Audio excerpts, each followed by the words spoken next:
संता के कारज आप खलोया,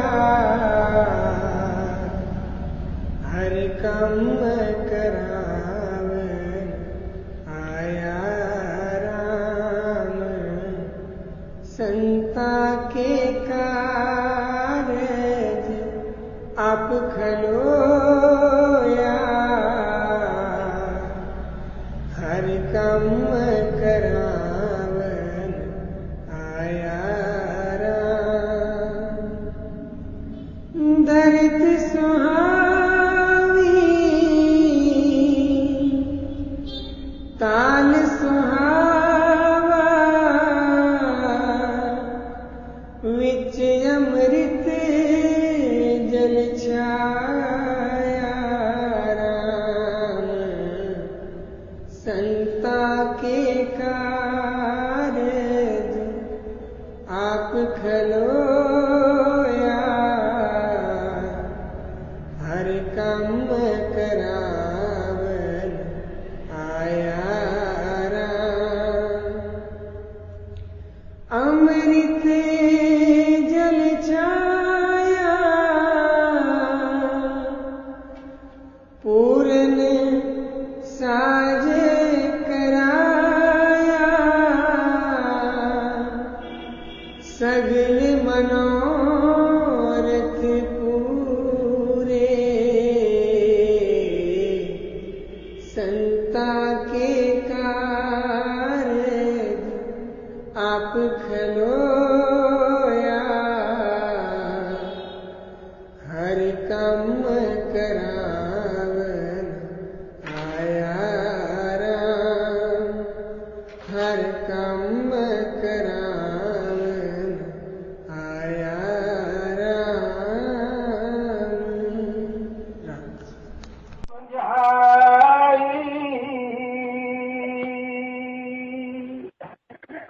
कोटि जतन पे यह नहीं माने,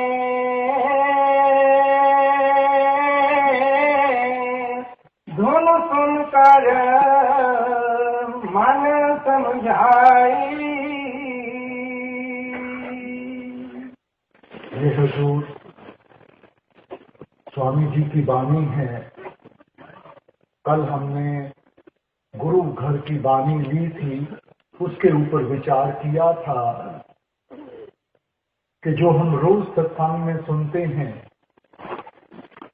कि शब्द की कमाई में लगना है, नाम की कमाई में लगना है, तो वो शब्द क्या है? आज उसी सोच को आगे ले जाते हुए हम स्वामी जी की वाणी ले रहे हैं। अलग अलग महापुरुषों की वाणियों लेने का एक ही मकसद है कि हम समझ सकें कि आप हमें कोई अलग अलग मजहबों, अलग अलग धर्मों में बांटने के लिए नहीं आए। आप तो हमारे अंदर प्रेम और प्यार की भावना जागृत करने के लिए आए थे कि हम मालिक की सच्ची भक्ति के साथ लग सकें, हम उस सच के रास्ते को अपना सकें। आज जो शब्द है, आप हमें समझाने की कोशिश कर रहे हैं कि जब इंसान, देखो जैसे जैसे इंसान बड़ा होता है, इसके जो लक्ष्य हैं वो बदलते जाते हैं। बचपन में हमारा क्या लक्ष्य था कि अच्छे नंबर आ जाएं, किसी अच्छे स्कूल में एडमिशन मिल जाए, थोड़े से और बड़े हुए अच्छे कॉलेज में एडमिशन मिल जाए, आगे बढ़े अच्छी नौकरी मिल जाए, अच्छी तनख्वाह मिल जाए कि हम अपने परिवार की परवरिश अच्छी तरह कर सकें। मगर कहीं ना कहीं इंसान को इस बात का एहसास होता है कि इसके भी आगे कोई और चीज है।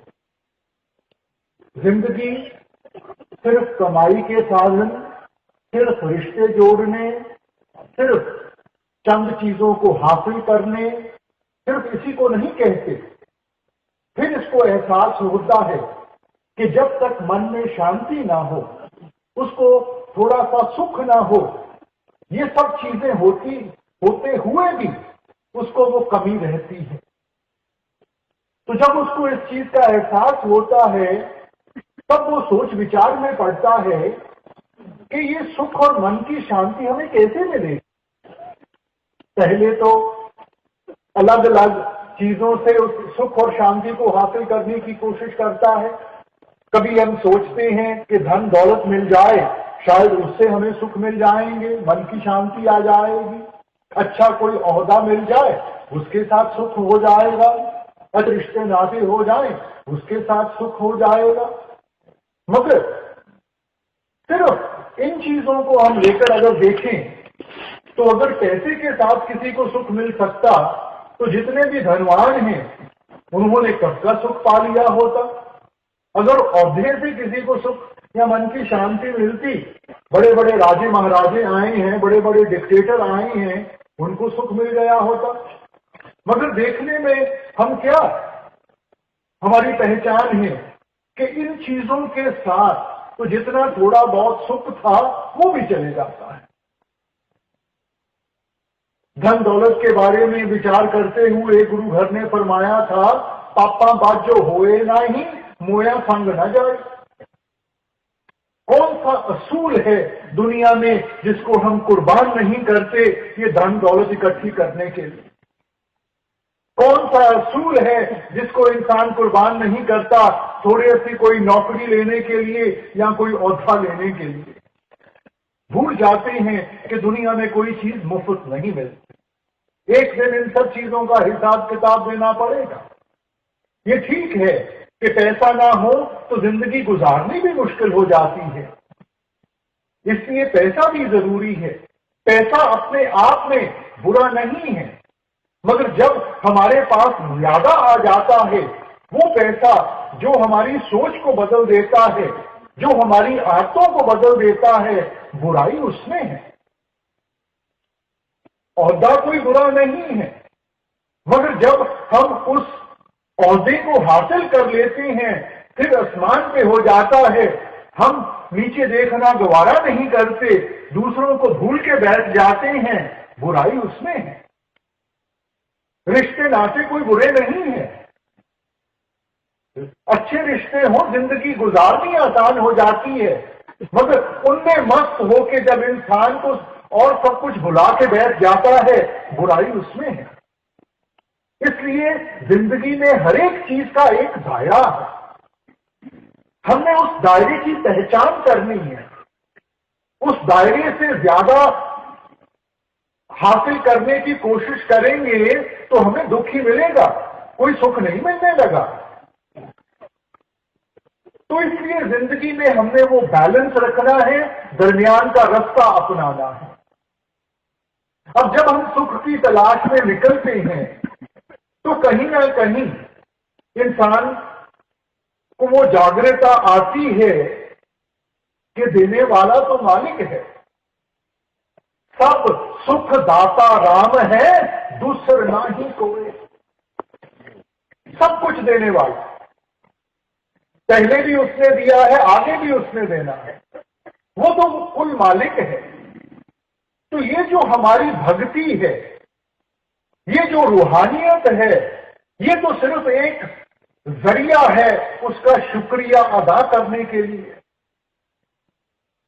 कि जिसने इतना कुछ हमें दिया है कि हम अपनी जिंदगी में थोड़ा सा वक्त निकाल के उसका शुक्रिया अदा कर।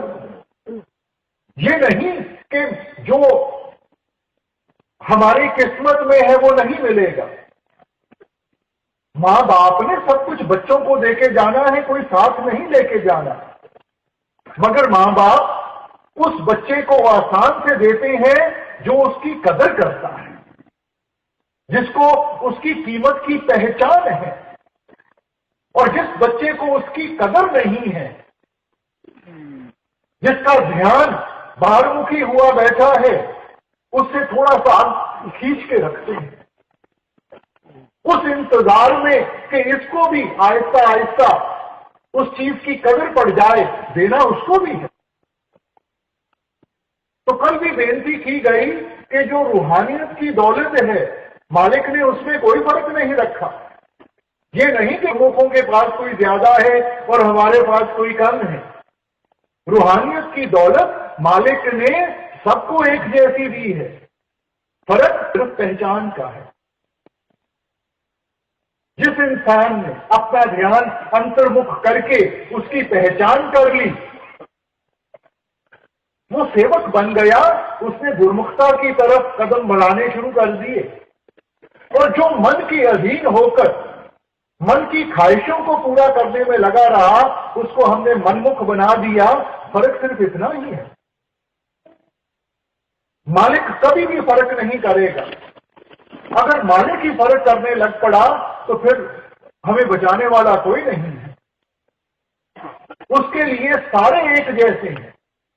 हम चाहे किसी भी धर्म के हों, किसी भी जात के हों, किसी भी मुल्क के हों, मालिक के आगे कोई भी फर्क नहीं है। क्योंकि उसने तो सिर्फ एक चीज की पहचान करनी है, और वो है हमारे प्रेम और प्यार की, हमारे भजन बंदगी की। गुरु घर ने कहा था, नानक के घर केवल नाम। पहचान है सिर्फ एक चीज की है, वो नाम की है, वो शब्द की है, बाकी किसी चीज की नहीं है। इनका ताल्लुक शरीर के साथ है, शरीर यहीं का यहीं धरा रह जाएगा। इसलिए जब इंसान को एहसास होता है कि करने कराने वाला मालिक है, तो हमारा मालिक की तरफ भी कुछ ना कुछ तो फर्ज बनता है। जिंदगी में इंसान को जो उसके हक हैं उसकी पहचान है, मगर हर एक हक के साथ जो जिम्मेवारी बनती है उसको भूला हुआ है। हर एक हक के साथ कोई ना कोई जिम्मेवारी है, तो क्या हमें उन जिम्मेवारियों का एहसास है? हमने तो चंद जिम्मेवारियों को लेकर कि ये बाल बच्चों की पालना पोषणा करनी है, धन दौलत कमानी है, इन्हीं जिम्मेवारियों में हम सारी उम्र उलझे रहे। मगर जो सबसे बड़ी हमारी जिम्मेवारी है, जिसने हमें ये बाल बच्चे दिए हैं, जिन्होंने हमें ये धन दौलत दी है, इंसान उसको भूल के बैठ जाता है। इसीलिए कबीर साहब ने चिताया था, सब कुछ अपना एक राम पर आया। इंसान सभी चीजों को अपना मानता है, अगर इससे कोई दूर है तो वो मालिक दूर है। और दूरी कोई मालिक ने नहीं बनाई, दूरी हमारी बनाई हुई है। मालिक तो अंग संग है। मोह मोहे जाने दूर है, सतगुर सदा सदूर है। इस मोह और माया के जाल में फंसकर, क्योंकि मालिक हमें दिखाई नहीं देता, इसलिए हम सोचते हैं कि हमारी मालिक से दूरी हो गई है, हमें मेहनत करनी पड़ेगी, हमें वहां जाना पड़ेगा। हमने कहीं नहीं जाना, क्योंकि मालिक हमारे अंदर है। किसी भी संत महात्मा को ले लो, किसी भी ग्रंथ पोथी को ले लो, हर एक ने इशारा अंदर की तरफ किया है। वेदों शास्त्रों ने इस देही को नर नारायणी देही कह के बयान किया है कि वो देही जिसमें नारायण खुद निवास सकता है। गुरु साहिबान ने फरमाया था, हरि मंदिर ये शरीर है, ज्ञान रतन प्रगट होए। हरि का सच्चा मंदिर, उसका सच्चा द्वारा कहीं बाहर नहीं है, वो हमारे अंदर है। और जब हम अंतर्मुख होंगे तब हमारे अंदर वो जागृता आएगी, तब हमें वो सच्चा ज्ञान हासिल हुआ जिसके साथ हम उसकी पहचान कर सकें और हम उसकी सच्ची भक्ति में लग सकें। ईसाई धर्म में भी क्राइस्ट फरमाया था, ये are the temple of the living God, कि आप खुद उस परमात्मा के जीते जागते मंदिर हो। मगर क्या इंसान अंदर से उसकी तलाश करता है कि बाहर मुखी हुआ रहता है? जो चीज बाहर है नहीं, तो वो हमें मिलेगी कहां से? इसलिए आपने समझाया सब कुछ घर में, बाहर नहीं, बाहर टूंडे सो परम बुलाई। सब कुछ घर में, सब कुछ आपके अंदर है। वस्तु कहीं ढूंढे कहीं। अगर आपके घर में कोई चीज खोई हो तो जब तक अपने घर में नहीं तलाश करोगे वो आपको कैसे हासिल होगी, कैसे मिलेगी? इंसान तो इतना बाहरमुखी हुआ बैठा है, बाहर के साधन अपनाए हुए हैं, बाहर के तौर तरीके अपनाए हुए हैं, मगर उनके साथ मन को झूठी तसल्ली मिल जाती है, मालिक की प्राप्ति नहीं होती, मुक्ति नहीं मिलती। इसलिए जरूरी है कि मन की झूठी तसल्ली को छोड़ के इस मन को काबू करके हम इसको सच के रास्ते पे लेके आए, उस सच की कमाई में इसको लगा। अब जब इंसान रूहानियत के रास्ते के ऊपर चलने की कोशिश करता है, सबसे बड़ी मुश्किलात इसको कहां से मिलती है? उस मन से मिलती है, क्योंकि मन आदत से मजबूर है। जैसी हमने मन को आदतें डाली हुई हैं, मन वैसे ही चलता है। इस वक्त मन का जो रुख है वो नीचे की तरफ है, बाहर की तरफ है। ये हमारे ध्यान को हर वक्त नीचे की तरफ खींच रहा है और बाहर की तरफ ले जाने की कोशिश कर रहा है। जब हम परमार्थ में आते हैं तो संत जन हमें समझाते हैं कि भाई इस ख्याल को जो सारी दुनिया में फैला हुआ है, हमने इसको एकाग्र करना है और ऊपर की तरफ लेके जाना है और यहां आंखों के पीछे टकाना। जब हम साधु संतों को देखते हैं कि आपने यहां तिलक लगाया हुआ है, हमने क्या कभी विचार किया है कि इसका मकसद क्या है?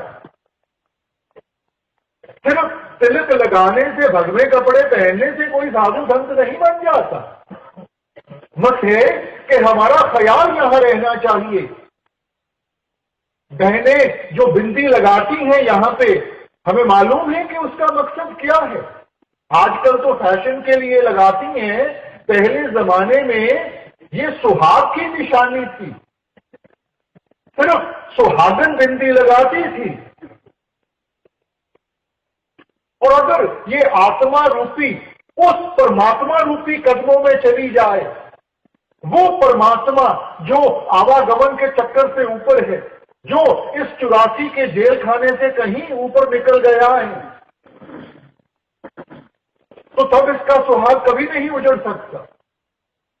पहले जमानों में अगर औरत विधवा बन जाती थी तो उसको बड़े दुख सहने पड़ते थे, मोहताज हो जाती थी सारों के ऊपर। तो इसलिए आपने हमें समझाया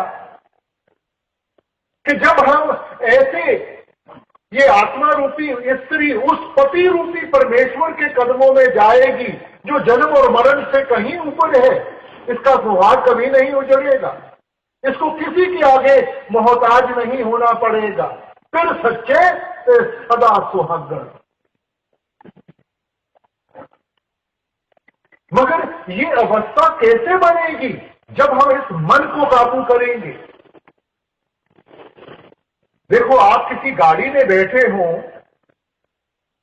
गाड़ी का जो स्टीयरिंग व्हील है किसी और के हाथ में हो, आप जितना मर्जी चाहो आप तो सिर्फ फरियाद कर सकते हो। अब ये तो उसकी मर्जी है कि सिर्फ गाड़ी को मोड़ के ले जाता है।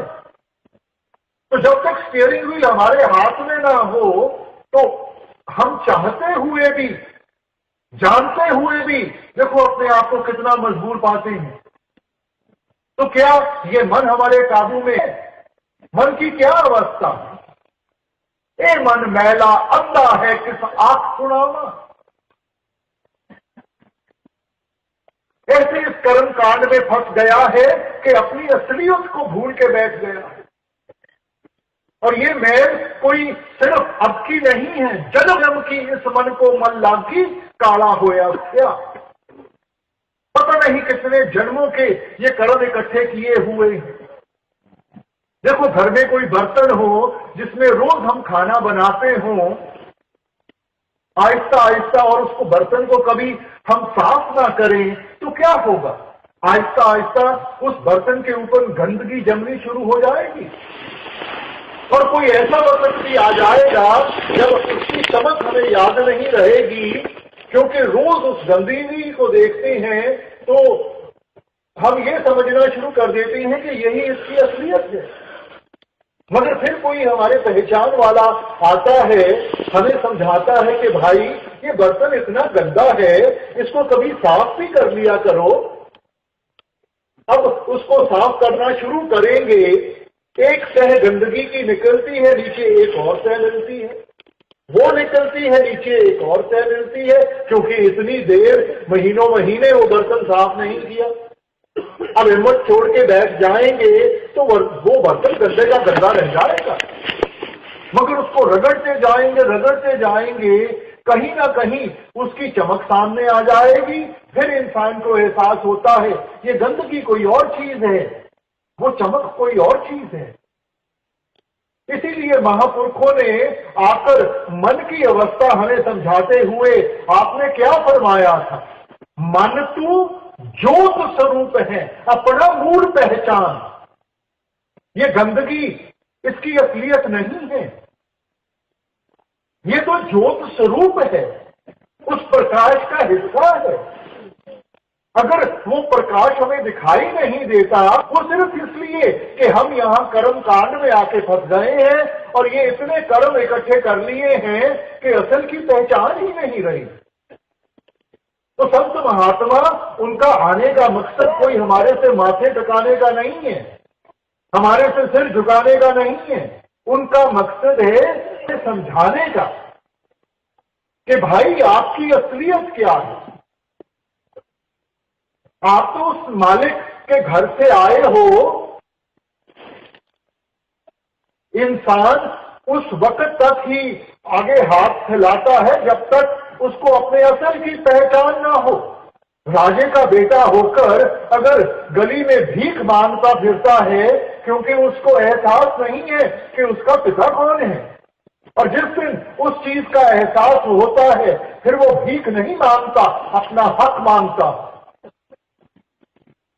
और वैसे ही रूहानियत के साथ हमने अपने अंदर वो जागृता लानी है कि हमारी असलियत क्या है।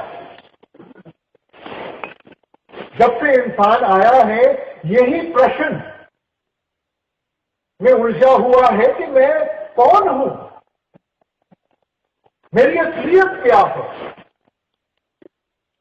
अंग्रेजी फिलोसोफर्स ने कह दिया I think therefore I am,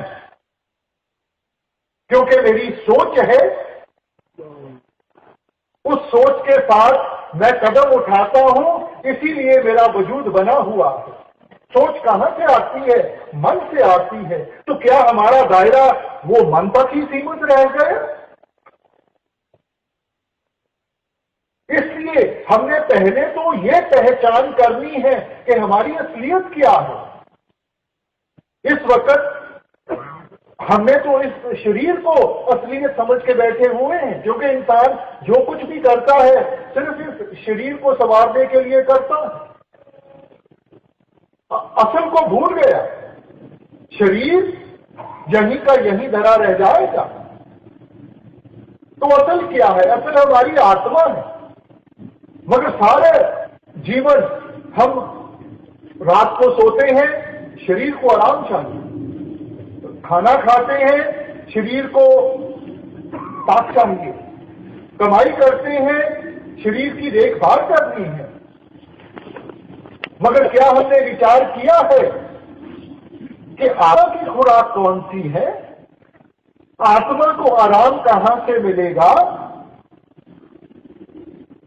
तो जो असल है उसको इंसान भूला बैठा है, और जिस चीज में साथ नहीं निभना उसको संवारने में लगा हुआ है। तो संतों ने आकर हमें थोड़ा सा समझाने की कोशिश की कि भाई ये आपकी असलियत नहीं है। आपका एक और भी फर्ज बनता है जो उस आत्मा की तरफ है, जो उस परम आत्मा की तरफ है, परमात्मा की तरफ। मालिक ने अगर इंसान को उत्तम से उत्तम जामा दिया है तो किस लिए दिया है? मालिक हमें पेड़ पौधे भी बना सकता था, जानवर भी बना सकता था। हमारे और निचली जूनियों में क्या फर्क है कि मालिक ने इंसान को विवेक की ताकत दी है, वो सेंस ऑफ डिस्क्रिमिनेशन दिया है। आपने फरमाया था 184 जून सभाई मानस को प्रभ दी वडियाई, इस पौड़ी से जो नर चूके सो आए जाए दुख पाएगा। 84 लाख जूनियां बनाकर इनको 2 हिस्सों में बांट दिया गया। एक कर्म जूनी है, दूसरी भोग जूनी है। जो इंसान की जूनी है वो कर्म जूनी है, बाकी जितनी भी जूनियां हैं वो भोग जूनियां हैं, भुगतान दे रही हैं। मालिक की बख्शिश हो, इन कर्मों के दायरे से आगे बढ़ सकें, कर्म जूनी में पहुंच जाते हैं। मगर कर्म जूनी का मकसद क्या है? वो चेतावनी देते हैं, इस पौधे जो न चूके। उदाहरण देकर कि देखो एक सीढ़ी है, मान लिया जाए उसके 84 लाख स्टेप्स हैं, चढ़ते गए आखिरी स्टेप पे पहुंच गए हैं। थोड़ी सी मेहनत की, भक्ति की, सदा के लिए सीढ़ी से छुटकारा मिल गया। मगर आखिरी स्टेप पे भी आकर अगर हमारा पैर फिसल गया, पता नहीं कहां जाके जन्म मिलेगा, कहां जाके सहारा मिलेगा, उस अवसर में मालिक की भक्ति का मौका मिले ना मिले। इस पौड़ी पे जो न चूके सो आए जाए दुख पाएगा। बार बार आना पड़ेगा, बार बार दुख और मुसीबतों से गुजरना पड़ेगा। इसलिए क्या मकसद है इस जीवन का? यही संत महात्मा आकर हमें समझाने की कोशिश करते हैं कि भाई परापत मानुख दे हरिया, गोविंद मिलन की यह तेरी वरिया, अबर काज तेरे किते न काम, मिल साध संगत भज केवल नाम। भाई परापत मानुख दे हरिया कि इंसान का जामा मिला है, किस लिए मिला? गोविंद मिलन की यह तेरी वरिया, ये जो बारी है मालिक की प्राप्ति के, उसकी भक्ति के लिए ली गई है।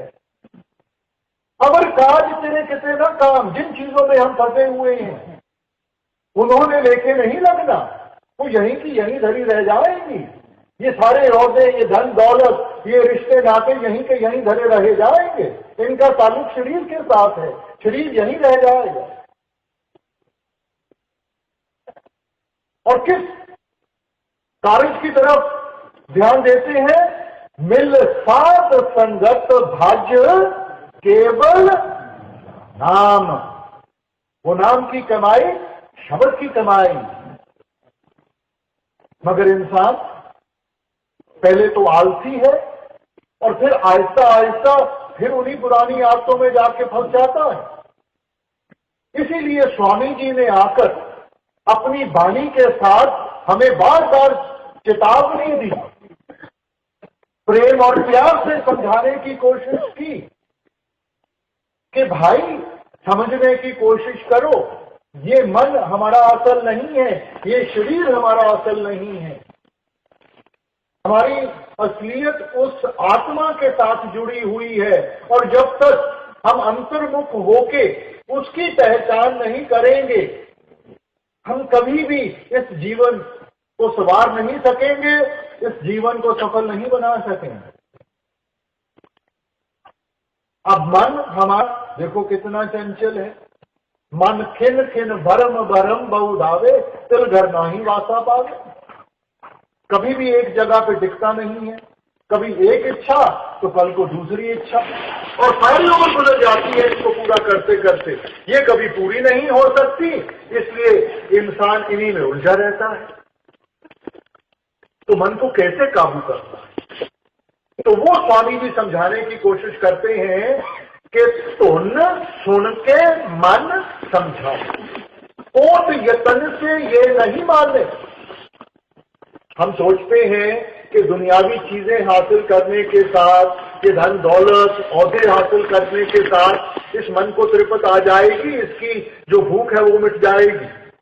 मगर आप समझाते हैं कोट यतन से ये नहीं माने, इन सब चीजों के साथ इसको तृप्त नहीं आएगी, इसको सहज नहीं आएगी। और सहज कैसे आएगी? तो आप समझाते हैं धुन सुन के मन समझा, वो धुन। अब ये धुन क्या चीज है? कल आपने गौर फरमाया उस शब्द के बारे में। ये वो धुन है जो रात दिन 24 घंटे हमारे शरीर के अंदर बज रही है। ये कोई वो धुन नहीं है जो बाजे से पैदा होती है। इसीलिए आपने इसको समझाते हुए फरमाया धुन वाज्य अनहद घोड़ा मन मानिया हर रस मोरा। लफ्ज इस्तेमाल किया अनहद का, कि जो रात दिन 24 घंटे हमारे अंदर बज रही है, उस धुन को जब सुनेंगे उसकी मिठास हासिल होगी, तब ये दुनिया के रंग तमाशे फीके पड़ेंगे। इंसान जबरदस्ती करता है, जब जबरदस्ती करेगा तो रिएक्शन होगा। तो यहां परमार्थ में जबरदस्ती नहीं करनी, हमने बड़े सिस्टमैटिकली ये देखना है कि मन को कैसे हमने मालिक की भक्ति के साथ जोड़ना है। देखो छोटी बच्ची है, जैसे जैसे जवान होती है, अगर माँ बाप उसको समझाना शुरू कर दें कि बेटा तेरी आगे जाके शादी होगी, तूने दूसरे घर जाके अपना रिश्ता जोड़ना है, इसलिए माँ बाप को भूलना शुरू कर दे, वो बच्ची कभी कर नहीं पाएगी। मगर जिस वक्त उसकी शादी हो जाती है, दूसरे घर जाके उसका रिश्ता जुड़ जाता है, अपने आप माँ बाप का दर्जा कम होना शुरू हो जाता है। तो वो रिश्ता कैसे जुड़ा? पहले रिश्ता जुड़ा, फिर वो दूसरी चीजों से अपना ध्यान हटा सकी। इसलिए हुजूर फरमाया करते थे कि अटैचमेंट कॉजेज डिटैचमेंट, कि पहले संबंध जोड़ो, जब संबंध जुड़ेगा तब हम इन सब चीजों से रिश्ता तोड़ सकेंगे। और गुरु घर ने फरमाया 9 दरवाजे नवे दर फीके रस अमृत 10 में चुबीचे। ये 9 द्वारे हैं जिनके जरिए हमारा ख्याल सारी दुनिया में फैलता है। तो आप फरमाते हैं कि जब हम वो भजन बंदगी में लगेंगे, इस ख्याल को एकाग्र करेंगे और ऊपर की तरफ यहां लेकर जाएंगे, यहां आंखों के पीछे टकाएंगे, वहां हमें वो अमृत रूपी रस हासिल होगा। उस रस को इंसान पिएगा। तो कल आपने फरमाया मन पीवे पाए सुभाए रे, उसको पीता है, वो इसको भाता है, इसको अच्छा लगता है, तब ये सहज अवस्था की तरफ जाता है, तब दुनिया के रंग तमाशे फीके पड़ते हैं।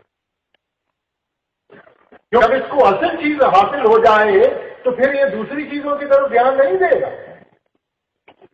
9 दरवाजे नवे दर फीके रस अमृत 10 में चुबीचे। जब वो रस हासिल हो गया तो दुनिया के सब रंग तमाशे फीके पड़ जाएंगे। इस वक्त जब हम रूहानियत में कदम रखते हैं, क्योंकि सत्संग में ये चीजें समझाई जाती हैं कि हमारे लिए क्या अच्छा है क्या बुरा है, हम सोचते हैं कि चलो मन को जबरदस्ती इनसे हमने दूर करना है, मगर जबरदस्ती करेंगे मन रिएक्ट करेगा और उतना जोर पकड़ के दोबारा उन्हीं चीजों की तरफ भागेगा। इसलिए हमने ऐसा रास्ता अपनाना है कि भजन बंदगी शुरू करें। जैसे जैसे भजन सिमरन में बैठेंगे, अंदर से वो रस आएगा, उस रस के साथ अपने आप हमें अंदर से वो प्रेरणा मिलेगी, ताकत मिलेगी कि हम इन चीजों को पीछे छोड़ सकें। तो एक सिस्टमैटिक अप्रोच होनी चाहिए। ये नहीं कि आज से मैंने ये नहीं करना, ये नहीं करना, ये नहीं करना। देखो छोटा बच्चा है ना, सारा दिन उसको माँ बाप कहते रहे कि ये नहीं तेरे लिए अच्छा, ये नहीं अच्छा, तो वो थक हार के बच्चा कहेगा फिर मैंने करना क्या है। मगर सुबह उठता है, आप उसको स्कूल भेज दो, वापस आता है, थोड़ा सा वक्त खेल में गुजार ले, फिर बैठ के होमवर्क कर ले, फिर कोई हॉबी ले ले, और सारा दिन उसका ऐसे गुजर जाता है कि रात को जब बिस्तर पे लेटता है 2 मिनट में सो जाता है। तो वैसे ही हमने बड़ा पॉजिटिवली आगे चलना है और इस चीज के ऊपर ध्यान देना है कि हमने क्या करना है, और जैसे जैसे वो करेंगे रस आएगा, तभी हम मन को इन चीजों से निकाल के उस असल भक्ति के साथ जोड़ सकेंगे, जबरदस्ती से नहीं। इसलिए आपने फरमाया धुन वाजे अनहद घोड़ा मन मान्या हर रस मोरा। जब उस धुन को सुना, मन उसमें इतना मस्त हो गया, वो धुन जिसको अंग्रेजों ने म्यूजिक ऑफ द सफियर्स कह के बयान किया, वो धुन जो आकाश से आ रही है, मुसलमान भाई उसे बांगे इलाही, बांगे आसमानी कह के बयान कर देते हैं। वो बांग जो खुदा के घर से आ रही है, उस धुन को जब इंसान सुनेगा, तब ये मन दुनिया ऐशो इशरत को छोड़ के उस मालिक की भक्ति को अपनाने के लिए तैयार होगा। इसलिए आपने फरमाया बिन गुर शब्दे मन नहीं ठौरा। उस शब्द के बगैर इसको तृप्ति नहीं आएगी, ये हमारे काबू में नहीं आएगा, हम चाहे जितना मर्जी साधनों को ना ले। इसलिए संतों ने कहा मन जीते जग, कि जिन्होंने मन की लड़ाई जीत ली वो ही जिंदगी में सफल हो पाएंगे, और जो मन के अधीन होकर ही रह गए उनको कोई सफलता नहीं मिलेगी। और कबीर साहब भी यही सोच हमारे सामने रखते हैं, कबीर मन मरकट भया नेक न धुन पते आए, सत नाम बांधे बिना जित पावे तित जाए। कबीर मन मरकट भया नेक न धुन पते आए, उस शब्द की पहचान नहीं कर पाया, उसके साथ अपने आप को नहीं जोड़ा। सत्य नाम बांधे बिना, जब तक उस सच्चे नाम के साथ नहीं इसको बांधेंगे, जित पावे तित जाए। सारी दुनिया में भागता भरेगा, अलग अलग चीजों को हासिल करने में लगा रहेगा।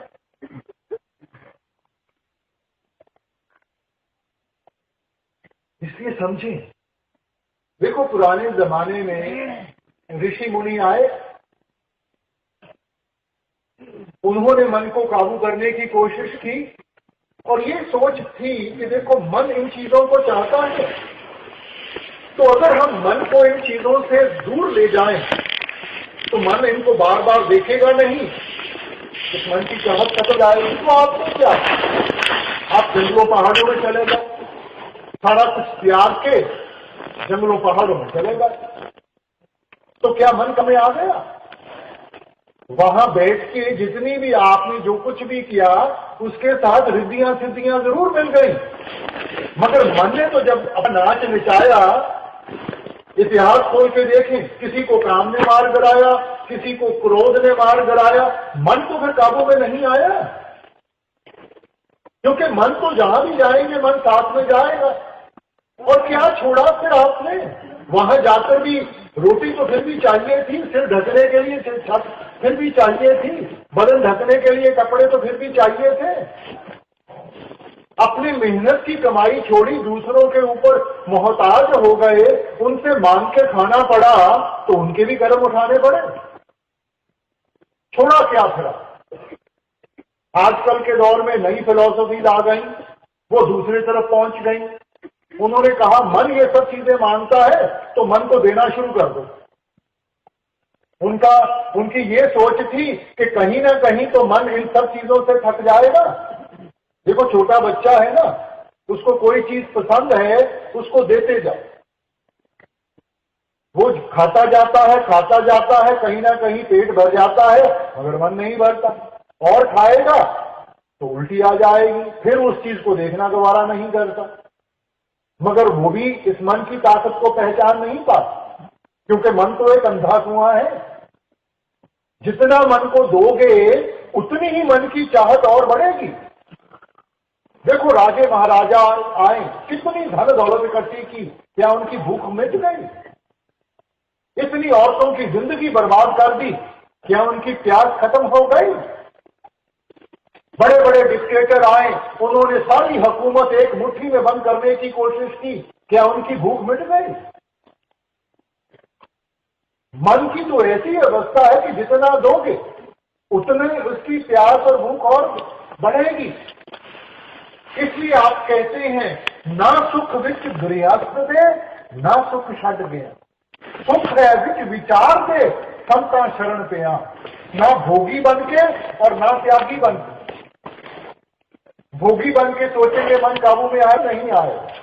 त्यागी बन के सोचेंगे मन काबू में आएगा, नहीं आएगा, रिएक्शन होगा। इसलिए आप कहते हैं सुख है विच विचार दे। जब तक हम अपनी विचारधारा को ठीक रास्ते पे नहीं लाएंगे, इन चीजों को अच्छी तरह समझ नहीं पाएंगे, और ये सोची कहां से मिलेगी? आप आते हैं संता शरण पे, उन गुरुमुखों की संगत में जाकर वो हमें समझाते हैं, वो साधन बताते हैं कि हमने कैसे इस मन को काबू करना है और कैसे उस मालिक की भक्ति में अपने आप को लगाना है। मगर इंसान बाहरमुखी हुआ बैठा है, तो इंसान कौन कौन से साधन अपनाता है? तो स्वामी जी बड़ा सिस्टमैटिकली हर एक चीज को लेते हुए हमें समझाने की कोशिश करते हैं कि उसका दायरा क्या है और उसमें से हमें कितना मिले। जोगी जुगत कमावे अपनी, ज्ञानी ज्ञान कराई। तपसी तप कर थाक रहे हैं, जती रहे जत लाई। अब स्वामी जी फरमाते हैं जोगी जुगत कमावे अपनी। तो क्या भग में कपड़े डाल के कोई जोगी बन जाता है? कोई यहां तिलक लगा के वो जोगी बन जाता है? तो जोगी कैसे बनना है? आप कहते हैं जोग ना पगमी कपड़ी, जोग ना मैला वेश, घर बैठे हैं जुगत पाइए सतगुर का उपदेश। कोई अपने जिस्म पे वो स्वा मन लेता है, कोई लंबी लंबी जटें रखी हुई हैं, कोई अपने बालों को साफ नहीं करता, तो क्या इनके साथ हम जो बन जाएंगे? क्या मालिक को हमारी गंदगी पसंद है? तो इन सब चीजों से हमारा ध्यान उठाते हुए आप फरमाते हैं घर बैठे जुगत पाइए, कि ये युक्ति तो घर बैठ के भी हम अपना सकते हैं। अगर हम आपने हमें इन सब चीजों से दूर करना था तो पहले ही हमें बता देना था कि भाई जंगलों पहाड़ों में चले जाओ। मगर हर वक्त, क्योंकि आप इंसान को जानते हैं, इंसान की ताकतों को, इंसान की कमजोरियों को अच्छी तरह जानते हैं, क्या ये कर पाएगा क्या नहीं कर पाएगा, और इसलिए उन कमजोरियों को देखते हुए आपने एक ऐसा साधन हमारे सामने रखा जिसको हम निभा सकते हैं, जिस रास्ते के ऊपर हम चल सकते हैं। इसलिए कहते हैं घर बैठे हैं जुगत पाइए। और वो कौन सी युक्ति है? कल भी हमने विचार किया, आपने फरमाया था गुरबानी में कि नानक जीवत या मर रहिए ऐसा जोग कमाइए। जितना सिर्फ जीते जी नहीं मरना सीखेंगे। जीते जी मरना क्या है? ये जो 9 द्वारें हैं जिनसे हमारा ख्याल सारी दुनिया में फैला हुआ है, इनसे जैसे जैसे इस ख्याल को इकट्ठा करते हुए हम इस मन को ऊपर की तरफ खींचेंगे और यहां टकाएंगे, इसको संत महात्मा जीते जी मरना कहते हैं।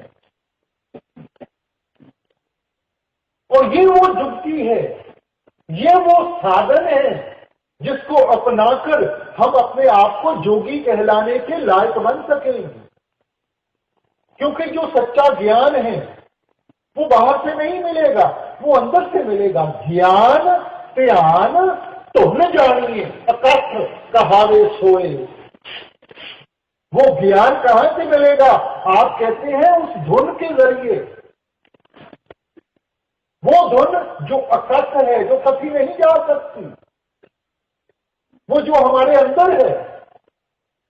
जैसे पलटू साहब ने कहा था, लिख पढ़न में नाही नी अक्षर काम है। वो हमारे लिखने में नहीं आती, वो कोई लफ्ज नहीं है। लफ्जों के साथ तो वो बयान किया गया है। वो धुन हमारे अंदर है, वो ही वो अनहद बानी है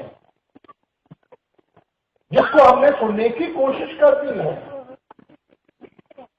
ज्ञान त्यान तुम जानिए अकथ कहावे सोए। ये जो बाहर हमारी ग्रंथ पोथियां हैं, इनके साथ हमें समझाया जाता है, उसकी महिमा गाई गई है कि हमने कौन सा साधन अपनाकर अपने आप को उस धुन के साथ जोड़ना है जिसके जरिए हमें जागृता आएगी। देखो, इंसान कभी भी ज्ञान और सोझी में अंतर नहीं रख सकता। ग्रंथों पोथियों को पढ़ने के साथ हमें ज्ञान मिलता है, मगर ज्ञान और सोझी में बहुत अंतर है।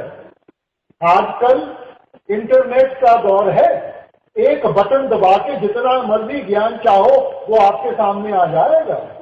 मगर वो सारा ज्ञान हासिल करके क्या इंसान ने अपने आप को बेहतर बना लिया?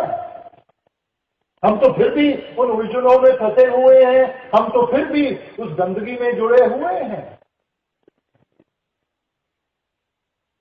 वो सिर्फ इसलिए कि हम ज्ञान के दायरे में फंसे हुए हैं। इसलिए आपने कहा, ज्ञानी बूझे कुआं पड़े पलटू चलेगा देख, मन माया में मिल गया मारा गया विवेक। ज्ञान के साथ इतना अहंकार आ जाता है, अपने आप को गुणी ज्ञानी बना के बैठ जाते हैं। आगे पड़ा हुआ पत्थर नहीं दिखता, ठोकर लगती है और मुंह पड़ने जाकर गिरते हैं। हमें वो ज्ञान चाहिए जिसके साथ हमारे अंदर निर्मलता आएगी, हमारे अंदर निर्मलता आएगी, हमारे अंदर से वो अहंकार जाएगा। देखो, रावण एक टीकाकार पंडित था, जिसकी कोई कमी नहीं थी।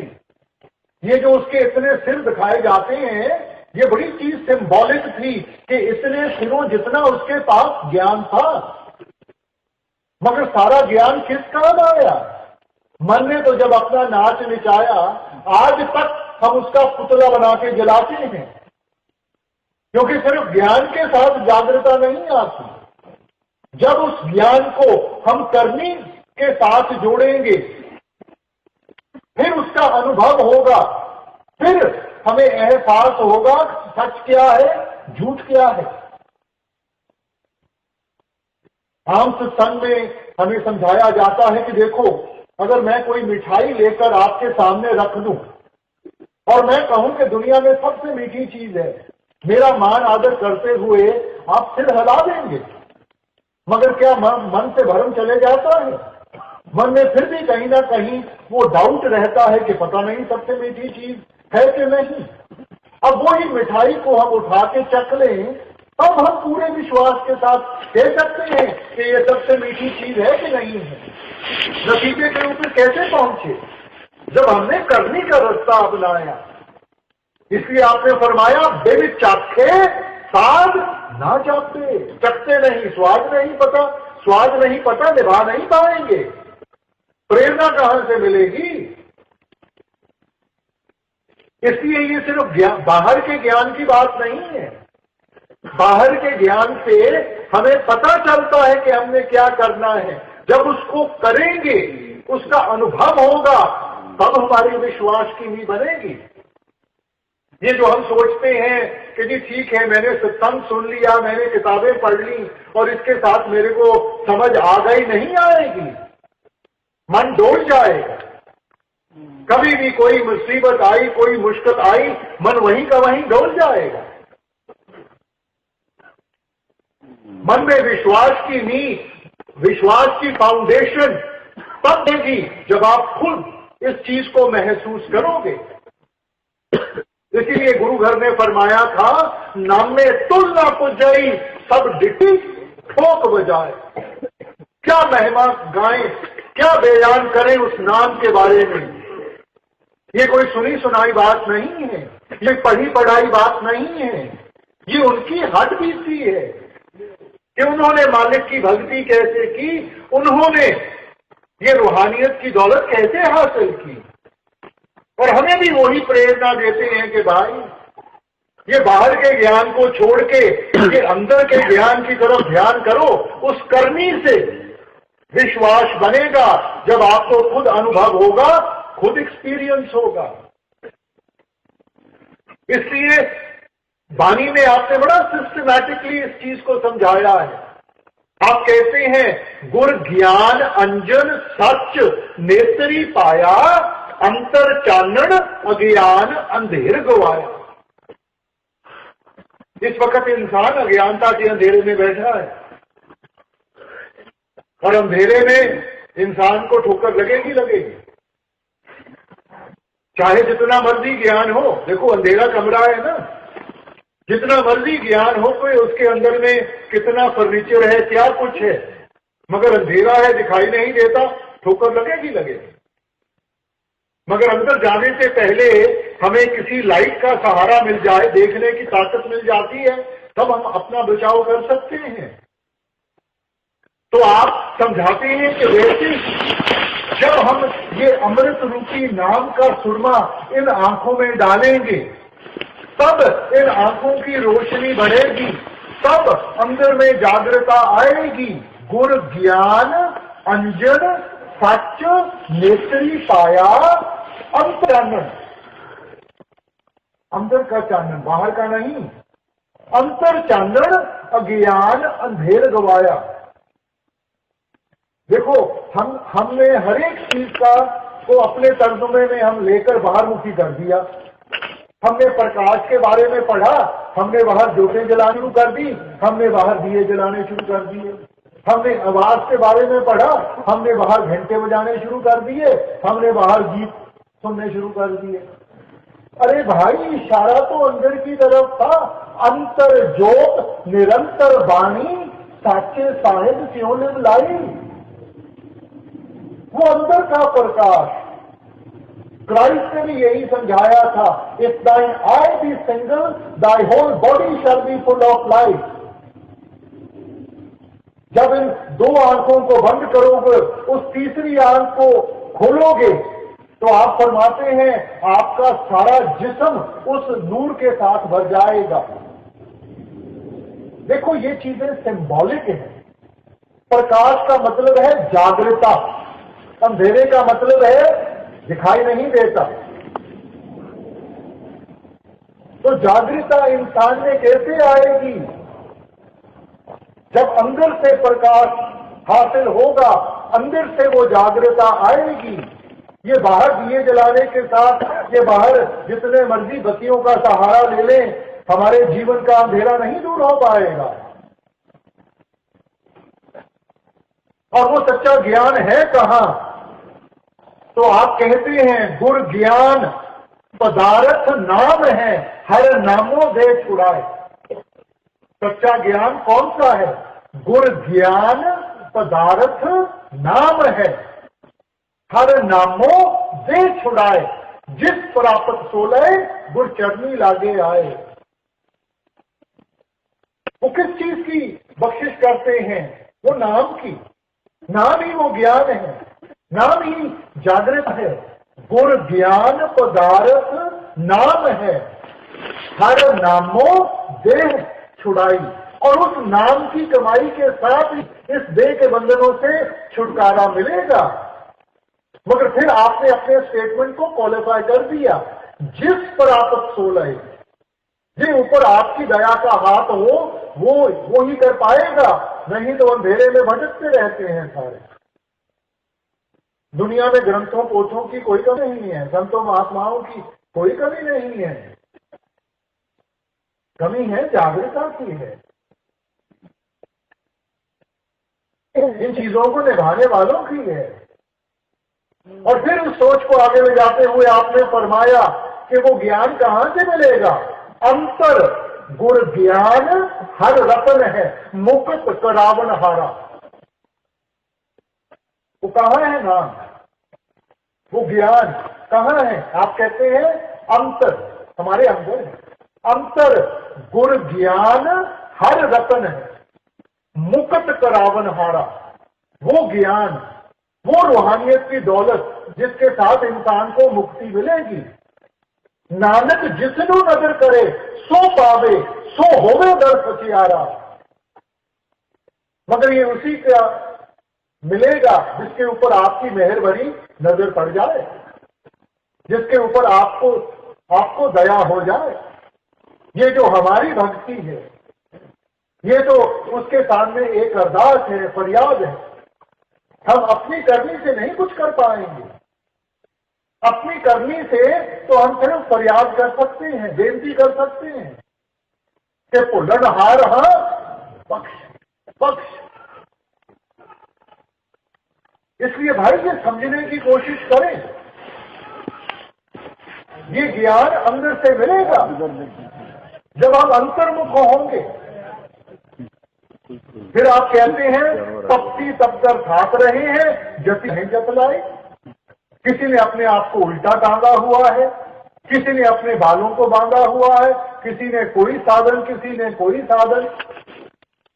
इसलिए कबीर साहब चेतावनी देते हैं, आप फरमाते हैं क्या जप क्या तप संयमो क्या भरत स्नान, जब लग जुगत न जाए पाओ भगत भगवान। कौन सी तपस्या, कौन सी भक्ति, कौन से सरोवरों में जाकर नहा जाए? जब जुगत न जानिए, जब तक उस युक्ति की समझ नहीं है, उस साधन की समझ नहीं है, हम तो मालिक की भक्ति करते हैं, डर के साथ करते हैं। हुजूर फरमाया करते थे, कोई सांप की भक्ति करता है इसलिए नहीं कि उसको सांप के साथ प्यार है, डरता है उससे। सोचता है भक्ति करूंगा, खुश होगा, उसके डंग से बचा रहूंगा। मगर भाई हमारा और मालिक का जो रिश्ता है वो कोई डर का रिश्ता नहीं है, वो प्रेम और प्यार का रिश्ता है। हमने मालिक की भक्ति करनी है, प्रेम और प्यार की अवस्था में लाकर करनी है। मगर इंसान डर में करता है, बाल बच्चे निकम्मे ना हो जाए, कारोबार में नुकसान ना हो जाए, कोई बीमारी ना आ जाए। सारी उम्र इन डरों में ऐसा फंसा हुआ है और सोचता है कि चलो इसको भी खुश कर लूं, इसको भी खुश कर लूं। खुश सिर्फ उस एक को करना है, भक्ति सिर्फ उस एक की करनी है। ये जो अनेक हैं, संत महात्मा हैं, ये सिर्फ उस एक की याद दिलाने के लिए आए हैं, उस एक के साथ जोड़ने के लिए आए हैं, कोई अपनी भक्ति कराने के लिए नहीं आए। इसलिए आप कहते हैं जप तप पुण्य दान, जप तप जेते सब ऊपर नाम, हर रसना जो जपे तुझ पूर्ण पाए। इन सब भक्तियों से एक ऊपर भक्ति है, पुण्य दान जप तप जेते सब ऊपर नाम, हर हर रसना जो जपे, पढ़े नहीं कहा, जो जपे। जब हम उसका सिमरन करेंगे, उसकी याद अपने अंदर में बिठाएंगे, तब मन को तसल्ली होगी, तब ये असलियत की पहचान कर सकेगा। देखो छोटा बड़ा है ना, अकेला हो घबराता है, डरता है, मगर साथ में पिता खड़ा हो किसी से नहीं डरता। वो सोचता है कि मेरा पिता साथ में खड़ा है, सब कुछ संभाल लेगा। तो वैसे ही जब हमें एहसास हो गया कि हमारा परम पिता वो परमेश्वर हमारे साथ है, तो इंसान को किसी चीज से डर नहीं लगेगा। इस वक्त हम हर एक चीज से डरते हैं, कल से डरते हैं, मौत से डरते हैं, परसों क्या होगा उससे डरते हैं। और इन चीजों का डर तभी खत्म होगा जब हमारे अंदर जागृता आएगी, तब हमें पता चलेगा और ये सारे हमारे डर खत्म हो जाएंगे। मीराबाई ने भी अपना जीवन हमारे सामने रखते हुए हमें क्या समझाया था? पायो जी मैं नाम रतन धन पाया, वस्त्र अमोलक दी मेरे सतगुर, कृपा कर अपनायो, जन्म जन्म की पूंजी पाई, जग में सभी खवायो, पायो जी मैं नाम रतन धन पायो। देखो मेवाड़ की रानी थी, धन दौलत की कोई कमी नहीं थी, मगर पूरी निम्रता के साथ किस चीज की तरफ इशारा कर रही हैं? मैं नाम रतन धन पायो, वस्त्र अमोलक दी मेरे सतगुर। जो उनके गुरु थे, जो उनके मुर्शिद थे, वो नीची जात वाले थे, मगर अहंकार नहीं था अपनी जात का। पूरी निम्रता के साथ आप फरमा रही हैं, ये उन्होंने मेरे ऊपर बख्शिश की कि उन्होंने मेरे को अपना लिया, जन्म जन्म की पूंजी पाई।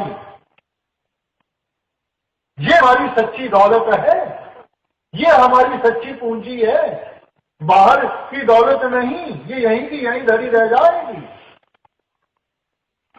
आप उस दौलत की चर्चा कर रही हैं जो जन्म जन्म हमारे साथ में मिलेगी। पायो जी मैं नाम रतन धन पाया, इशारा उस सच्ची दौलत की तरफ है जो हमारे अंदर है। अब आगे स्वामी जी जो समझाने की कोशिश कर रहे हैं उसको बड़े ध्यान से सुनना है, क्योंकि हम फिर बाहरमुखी हो जाते हैं, बाहर की चीजों में फंस जाते हैं, और ये हमारे सत्संगियों के लिए ये तुक बहुत जरूरी है। अब देखिए क्या कह रहे हैं। ध्यानी ध्यान मानसी लावे, वह भी धोखा खाई, पंडित पर वेद बखाने, विद्या बाल सब जाई। ये देखो हमारे लिए बहुत जरूरी है कि इस तुक को हम अच्छी तरह समझ सकें। स्वामी जी ने आकर क्या हमें समझाया? ध्यानी ध्यान मानसी लावे, वे भी धोखा खाएं। देखो हमने किसको इष्ट बनाना है? हमारे इष्ट बनने के लायक सिर्फ वो एक है।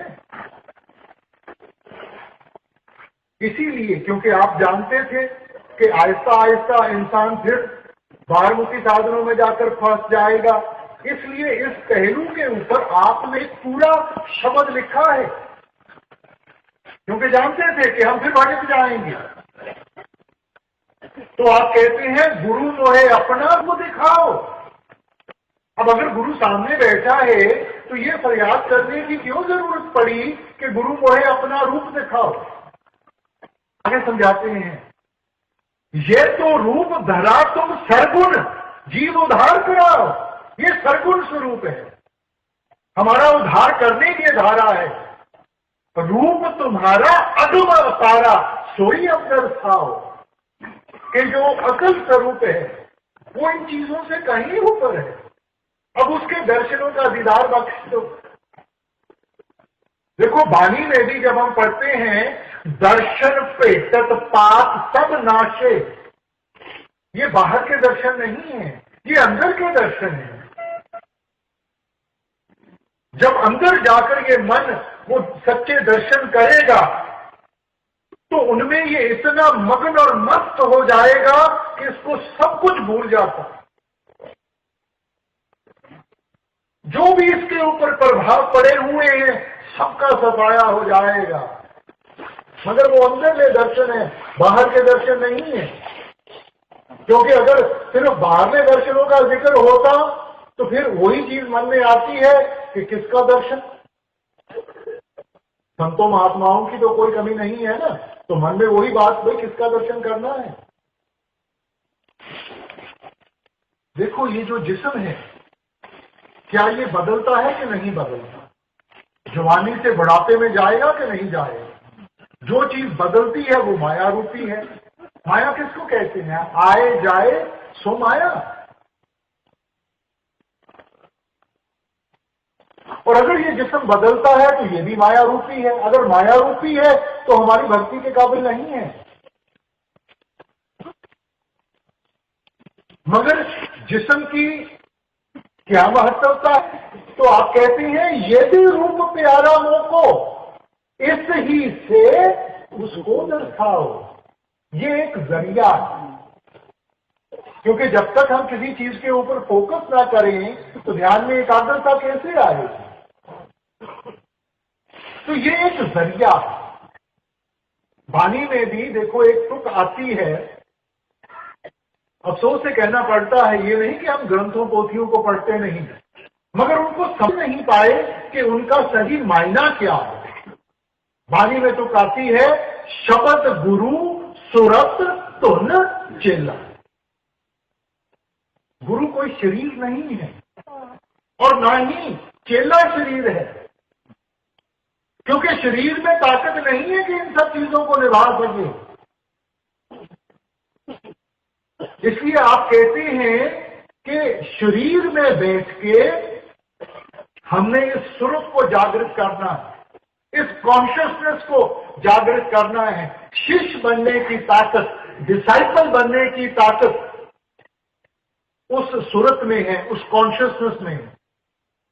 जब वो सुरत जागृत होगी तब ये उस धुन के जरिए उस शब्द स्वरूपी गुरु की पहचान कर सकेगी, तब उसके साथ मिलाप हासिल कर सकेगी। शब्द गुरु सुरत तुम चेला।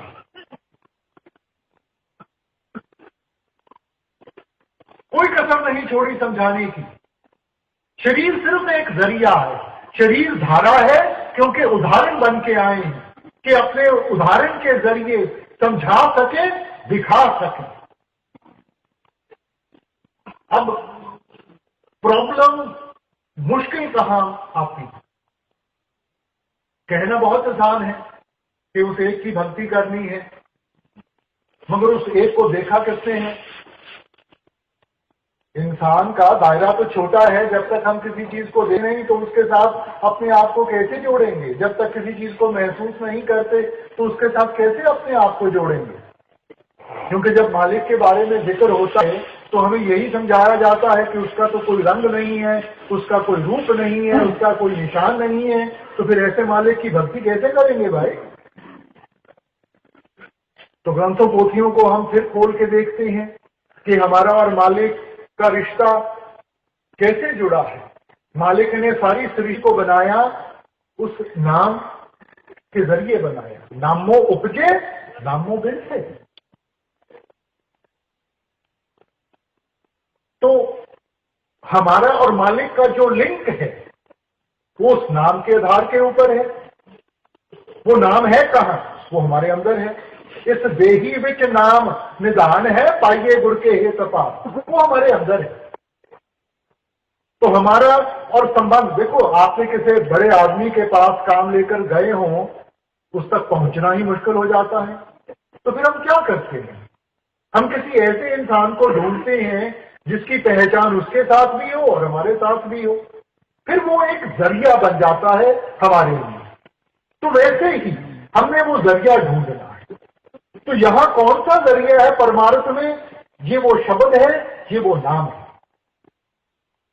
तो जब हम अपना ध्यान अंतर्मुख करके हम अपने आप को उस शब्द के साथ जोड़ेंगे, वो शब्द हमारा लिंक बनेगा उस परमात्मा का। शब्द के साथ जागृता आएगी। शब्द वो ताकत है जिसने सारी सृष्टि को बनाया है। उस ताकत के साथ हमारी ताकत भी जागृत होगी। तब हम उस शब्द स्वरूपी परमात्मा की पहचान कर पाएंगे। तब उसके साथ मिलाप हासिल कर सकेंगे। तो बाहरले स्वरूप के साथ तो सिर्फ हमें समझाने के लिए आते हैं और उस शब्द के साथ जोड़ने के लिए आते हैं। उस शब्द के जरिए फिर हमने कमाई करनी है और आगे परमात्मा के साथ हमने अपना मिलाप हासिल करना है, क्योंकि शब्द ही परमात्मा है, शब्द गुरु। ईसाई धर्म में न्यू टेस्टमेंट में जब आप शुरू करते हैं, in the beginning was the word and the word was with God and the word was God. शुरू में देखो, शब्द का तर्जुमा अंग्रेजी जुबान में करें तो हम उसको वर्ड कहेंगे।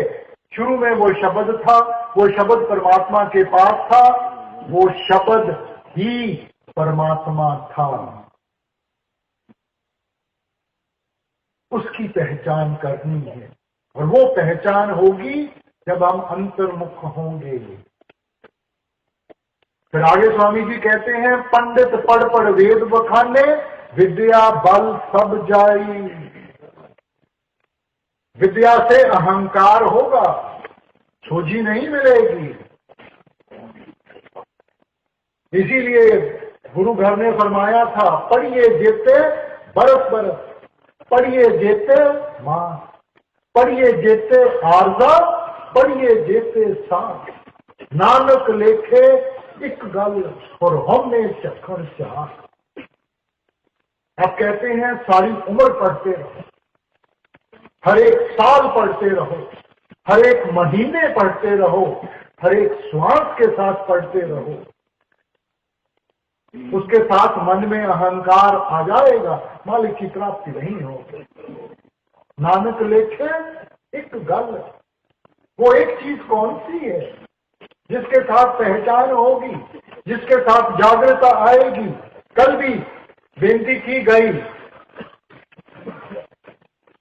कि हुक्म सिर्फ एक दिया, उस हुक्म की पालना के लिए बाकी सब कुछ समझाया गया है, बाकी सब कुछ लिखा गया कि उस हुक्म की पालना कैसे करनी है। हुक्म सिर्फ एक है, और वो क्या हुक्म था? एक को नाम हुक्म है नानक, सतगुरु दिया भाई जियो।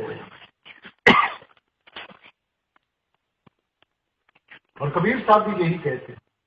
आप कहते हैं कि देखो ये जो गुणी ज्ञानी है, पढ़ पढ़ पंडित अवर समझाए, घर अपने की खबर ना पाए। पढ़ पढ़ के दूसरों के टेवे देखते हैं, उनके हाथ देखते हैं, उनकी राशि देखते हैं और उनको उनकी जिंदगी के बारे में बताते हैं। और जो घर अपने विधवा लड़की बैठी है तो क्या उसकी किस्मत नहीं देखी थी? पढ़ पढ़ पढ़ पंडित अवर समझाए, घर अपने की खबर ना पाए। और क्या पढ़ना है? पढ़ना गुनना एक नाव है, बूझे को भी चारा। पढ़ना गुनना एक नाव, एक।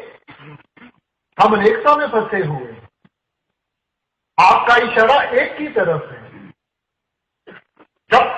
जब तक एकाग्रता नहीं आएगी, हम द्वैत की भावना में बैठे रहेंगे। द्वैत की भावना में बैठे हैं, मालिक से अलग है। जब तक एकता में कदम नहीं रखेंगे, पहचान नहीं होगी, मालिक से मिलाप नहीं होगा। और पढ़ने पढ़ाने के ऊपर तो गुरु घर ने देखो कितना खोल के अपनी विचार हमारे सामने रखी है। वेद कतेब सिमरत सब शासक, इन पढ़े है मुक्त ना होई। वेद कतेब सिमरत सब शासक, इन पढ़े है मुक्त ना होई। एक अक्षर जो गुरमुख जाते, बूझे विरला कोई। ये सारा जागृता, ये ज्ञान, ये सोची कहां से लगी? एक अक्षर जो गुरमुख जाते, जो जाप के साथ, भजन बंदगी के साथ, सिमरन के साथ हासिल होगा। और सोच से कहना पड़ता है बूझे विरला कोई, क्योंकि दुनिया तो बाहरमुखी साधनों में फंसी हुई है। किस चीज की तरफ इशारा है आपका? कहने के लिए हम जरूर कह देते हैं कि जी हमने अपने आप को रूहानियत के साथ जोड़ना है, मगर भाई रूहानियत के साथ जोड़ने का मतलब है कि इन सब चीजों के ऊपर अमल करें। और अगर अमल ही नहीं किया, फिर बाहरमुखी होकर मत्थे टेकते रहे, ईंटों पत्थरों को पूजते रहे, तो फिर क्या फायदा हुआ भाई? अंत में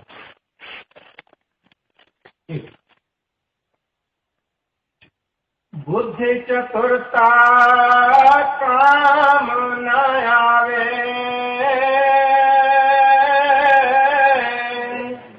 आने मरे पछताई, और अमल का दखल नहीं है, अमल शब्द लौलाई। अब स्वामी जी चेतावनी देते हैं कि बुद्ध चतुरता काम ना आवे, कि जब मालिक के पास पहुंचेंगे वहां किसी ने आप इन चीजों की परख नहीं करनी, क्योंकि मालिक के दरबार में वहां सिर्फ वो एक चीज देखी जानी है, आपकी प्रेम और प्यार की भावना, और किसी चीज की परख नहीं होनी। इसलिए पांचवी पातशाही ने कहा था, ना को मूर्ख नहीं सियाना, बरते सब कुछ तेरा पाना। इन चीजों की परख नहीं होनी कि ये आदमी बहुत सादा है, या ये पढ़ा लिखा है, ये आलिम फाजिल है, कोई फर्क नहीं है। फर्क आपके प्रेम और प्यार की भावना का है। हम चाहे अमीर हो, गरीब हो, जिस मर्जी देश के हों, जब तक प्रेम और प्यार की भावना नहीं जागृत हो। देखो, जब संत महात्मा हमारे दरमियान आते हैं तो उदाहरण के जरिए अलग अलग पहलू हमारे सामने पेश करते हैं। तो साईं बुल्ले शाह के जिंदगी की कहानी है कि जब आप आलम फाजिल थे, बहुत पढ़े लिखे थे, और वैसे भी सैयद थे। सैयदों का ताल्लुक मोहम्मद साहब के घर के साथ है, मगर सारे इस ज्ञान के साथ मन की शांति नहीं मिली। और जब उस विरह में आपने खोज करनी शुरू की तो किसी ने बताया कि शाह अनायत है, राई है, तो शायद वो आपको इन चीजों के बारे में समझा सकते हैं। अब पहले तो मन में अहंकार आया कि देखो मैं एक सैयद हूं, पढ़ा लिखा हूं, और एक अनपढ़ के पास जाके जो जात में भी मेरे से नीचे है, तो क्या वो मेरे को ये सब कुछ समझाएगा? मगर जब मन की तड़प पूरी नहीं हुई तो एक दिन आप शाह अनायत के पास पहुंचे और आपने उस खुदा की बंदगी के बारे में आपने प्रश्न किया। तो शाह अनायत उस वक्त पनीरी लगा रहे थे, तो आपने बहुत सादे तरीके से कोई लंबी चौड़ी वार्तालाप नहीं शुरू कर दी, बड़े सीधे तरीके से कहा, बुलिया घबदा की पाप, इधरों पुटना इधर लावना। देखो कितने आसान तरीके कि दुनिया से निकाल के ध्यान को मालिक की भक्ति के साथ जोड़ोगे, तब आहिस्ता आहिस्ता वो प्रेम और प्यार जागृत होगा। अब देखो सैयद थे और सैयद बन के शाह अनायत के बन गए, तो जो बाकी शिष्य थे उनमें बड़ी चर्चा हो गई, बड़ी आपकी वाहवाह हो गई। मगर मुर्शिद तो हर एक शिष्य की अवस्था को जानता है। तो उनके घर में किसी की शादी थी, तो आप शाह अनायत ये न्योता लेकर आए। शाह अनायत आप तो गए नहीं, आपने किसी गरीब को भेज दिया। और जब वो गरीब, उसके बेचारे के कपड़े भी वो वैसे ही थे, जब वो वहां पहुंचा तो आपने ज्यादा ध्यान नहीं दिया।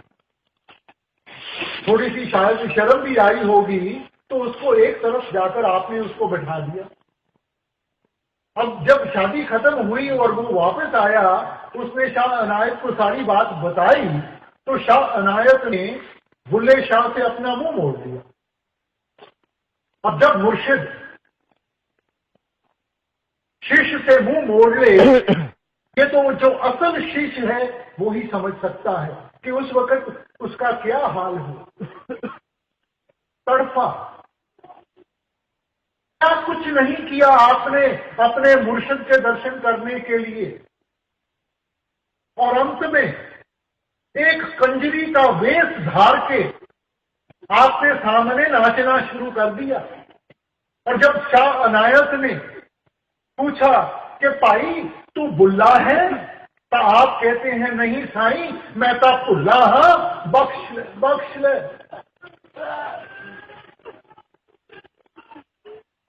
आपने कोई लोक लाज की फिक्र नहीं की, किसी चीज की फिक्र नहीं की। ये भी हमारे अंदर एक अहंकार है। स्वामी जी की वाणी पढ़ के देखो, लोक लाज, हम अपना नहीं देखते कि हमारा फायदा किसमें है, मैं क्या कहूंगा, मैं कैसे आगे चलूंगा, मेरा कारोबार कैसे चलेगा। कहने के लिए हम जरूर कह देते हैं कि मालिक ने किस्मत बनाई है, तो क्या उसने किस्मत बनाने के वक्त कोई गलती कर दी? अगर मालिक की गलतियां करने लग पड़ा तो भाई फिर हमारा पार उतारा नहीं हो सकता। वो गलती नहीं करता, गलती इंसान करता। जो हमारी किस्मत में लिखा है वो जरूर मिलेगा, और जो हमारी किस्मत में नहीं लिखा वो दुनिया की कोई ताकत नहीं दे सकती। तो फिर हम अपनी असूलों की कुर्बानी क्यों देते हैं?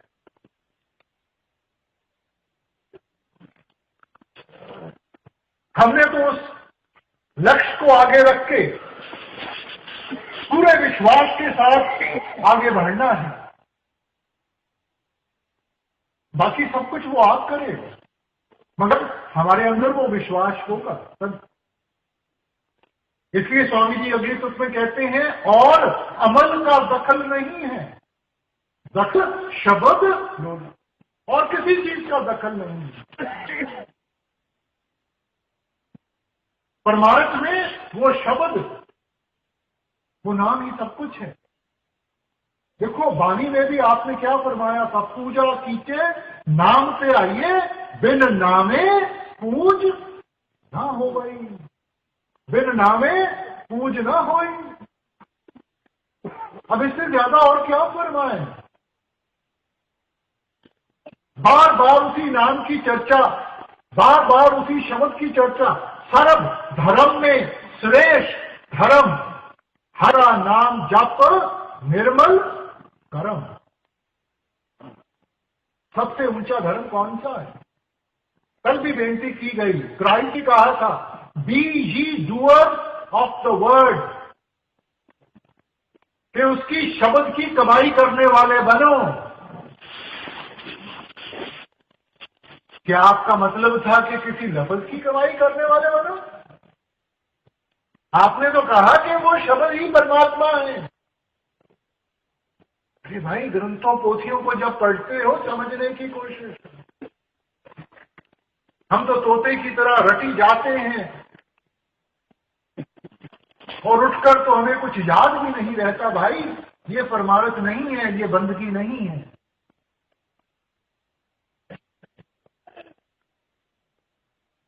इसलिए समझें कि सारी लोक लाज, सब अहंकार, ये सब चीजों को छोड़कर हमने उस एक के साथ रिश्ता जोड़ना है, उस शब्द की कमाई में लगना है।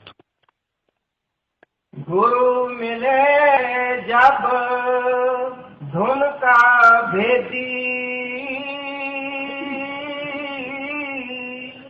शिष्य गिरधर आई, सुरत शब्द की होए कमाई, तब मन कुछ ठहराई। अब देखो जिंदगी में इंसान जो कुछ भी करता है उसकी शुरुआत उसकी कमी से, लोड़ से शुरू होती है। जब हमें किसी चीज की जरूरत पड़ती है तभी हम कदम उठाते हैं, तभी आगे बढ़ते हैं। तो जब हम सत्संगों में आते हैं, हम अलग अलग महापुरुषों की वाणियों को सुनते हैं, उनकी जो शिक्षा है उसको सुनते हैं, तो हमें भी अपने अंदर उस चीज की कमी महसूस होती है। तो उन्हीं को पूरा करने के लिए फिर इंसान मेहनत करता है, क्योंकि मन तो बहुत ताकतवर है। जब तक इसको किसी चीज की कमी महसूस ना हो, ये कभी भी कुर्बानी देने के लिए तैयार नहीं होता। तो जब हमें इन चीजों की कमी महसूस होती है, तब इंसान फिर वो मेहनत में लगता है, भक्ति में लगता है, और उस भक्ति में लगते हुए इसके अंदर फिर वो विरह की आग जागृत होती है। ये विरह बहुत जरूरी है इस रिश्ते को जोड़ने में।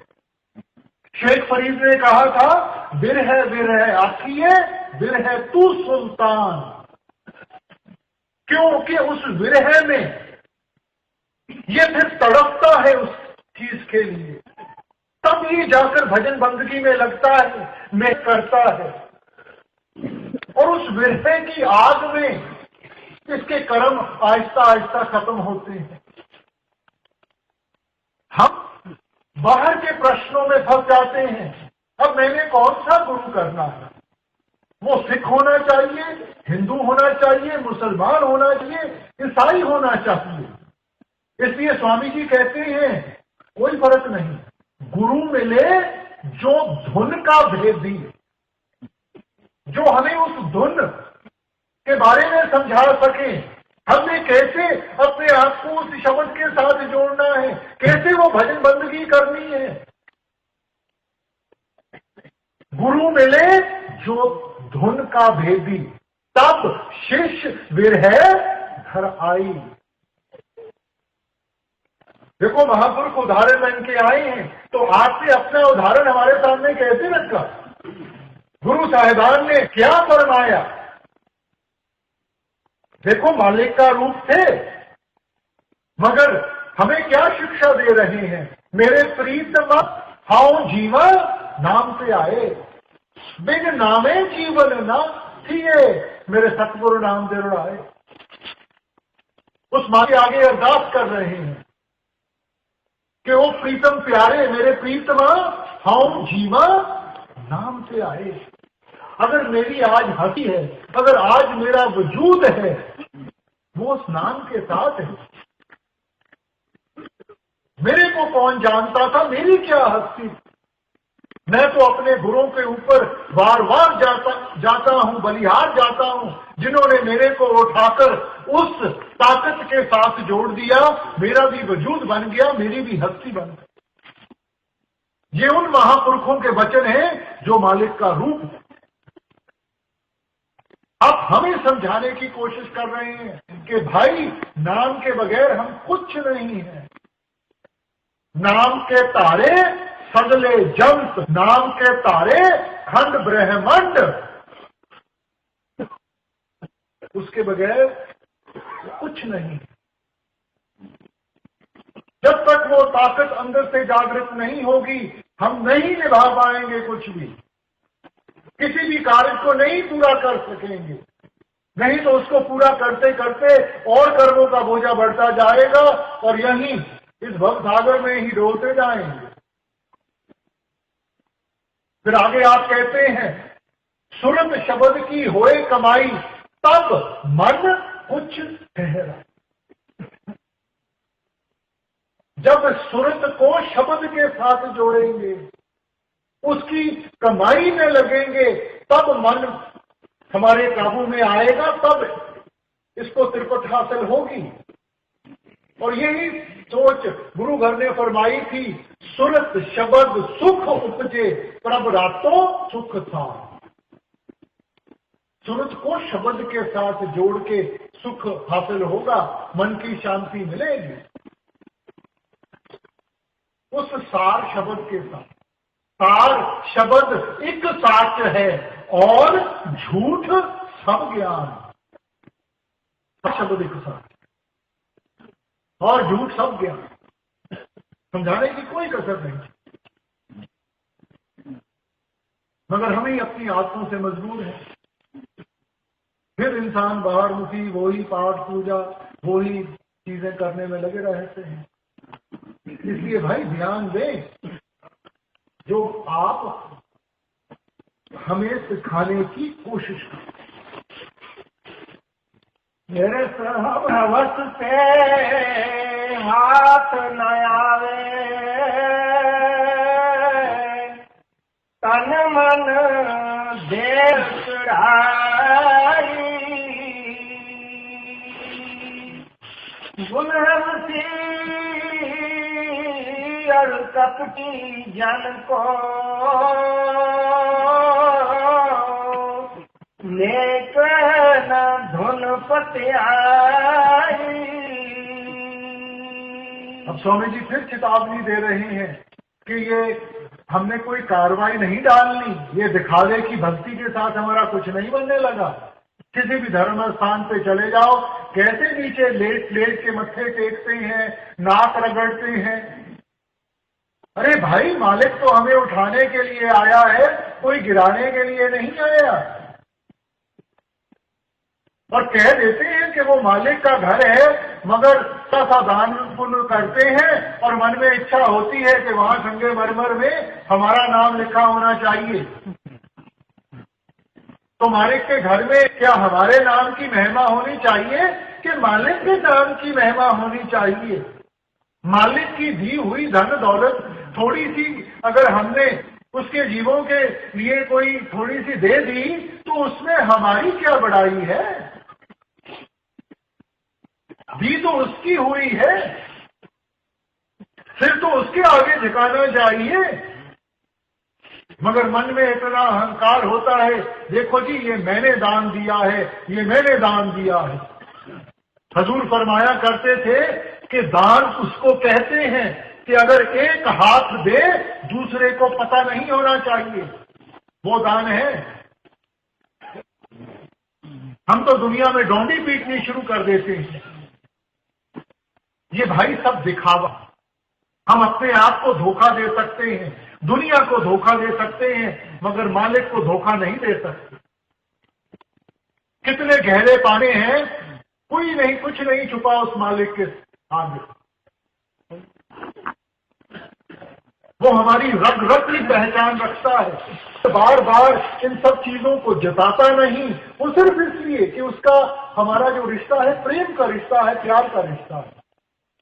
देखो, माँ बाप बार बार बच्चे को सब चीजें जताते नहीं है, अपने तरीके से, कभी प्यार से, कभी कान खींचकर, कभी किस तरह, कभी दूसरी तरह बच्चे को सही रास्ते के ऊपर लाने की कोशिश करते हैं। ये ठीक है, बच्चा समझता है कि माँ बाप ने खुलकर कहा नहीं, शायद इनको नहीं मालूम। माँ बाप बच्चे की रग को जानते हैं। तो मालिक हमारे हर एक की रग की पहचान रखता है। किसी गलतफहमी में ना बैठे रहे कि उसको इन सब चीजों का मालूम नहीं होगा। हजूर कहा करते थे कि देखो, कमरे में 5 साल का बच्चा बैठा हो, हम कोई ऐसा काम नहीं करेंगे कि बच्चा देख रहा है। और जिस मालिक को हम सर्वव्यापी कहते हैं, जो पत्ते पत्ते में, तिनके तिनके में समाया हुआ है, एक बच्चे जितना डर नहीं इंसान को, एक बच्चे जितना डर है। तो भाई ये जो भक्ति से हैं, ध्यान दें, हर एक का अपना दायरा है। ये कभी भी नहीं मैं कहूंगा कि ये जो हम बाहर करते हैं कि इनमें से कुछ नहीं मिलेगा, मिलेगा। मगर हमारा लक्ष्य क्या है? सारी उम्र कोई पहली क्लास में बैठा रहेगा तो क्या उसको MA की डिग्री मिल जाएगी? पहली क्लास का तो अपना दायरा है। पहली क्लास में हमें काखा गा समझाया जाएगा, ABCD सिखाई जाएगी। MA BA की डिग्री मिलेगी जब हम मेहनत करते हुए आगे बढ़ेंगे, स्कूल पार करते हुए कॉलेज में पहुंचेंगे। तो ये जो बाहर के साधन हमें समझाए गए थे, इनका ताल्लुक था कि हम वातावरण सही बना सकें, माहौल ठीक कर सकें। और उस वातावरण का फायदा ही नहीं उठाया, अंतर्मुख होके नाम के साथ ही नहीं अपने आप को जोड़ा, तो फिर वातावरण बनाने का क्या फायदा होगा? देखो, एक खिलाड़ी है, खेल को अच्छा खेलने के लिए वो कसरत करता है, मगर सारे दिन में इतनी कसरत करता रहे कि खेल खेलने के लिए वक्त ना हो या थक के बैठ जाए कि आज मैंने कसरत बहुत कर ली, तो मकसद क्या था? मकसद तो था कि स्टेमिना बने कि खेल को अच्छी तरह खेल सके। मगर सारा दिन वो कसरत ही करता रहा और खेल नहीं खेली, तो क्या मकसद हुआ?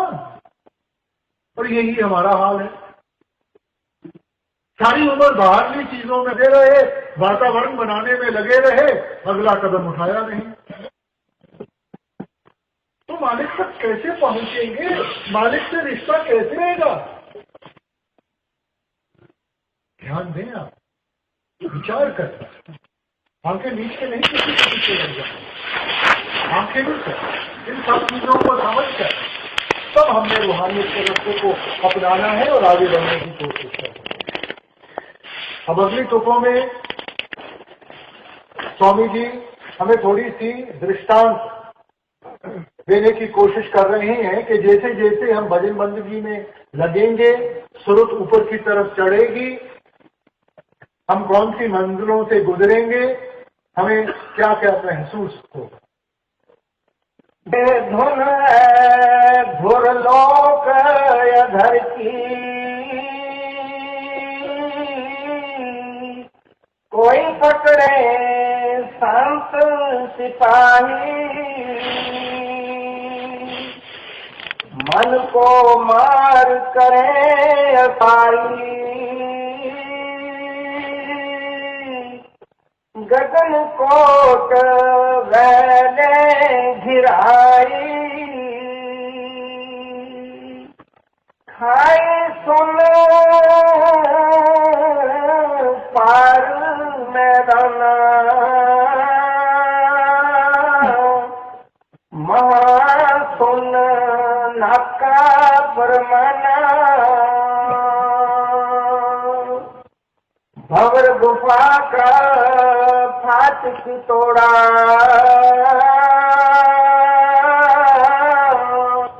शीश महल सतगुरु दिखलाई, अद्भुत लीला अजब वहाँ की,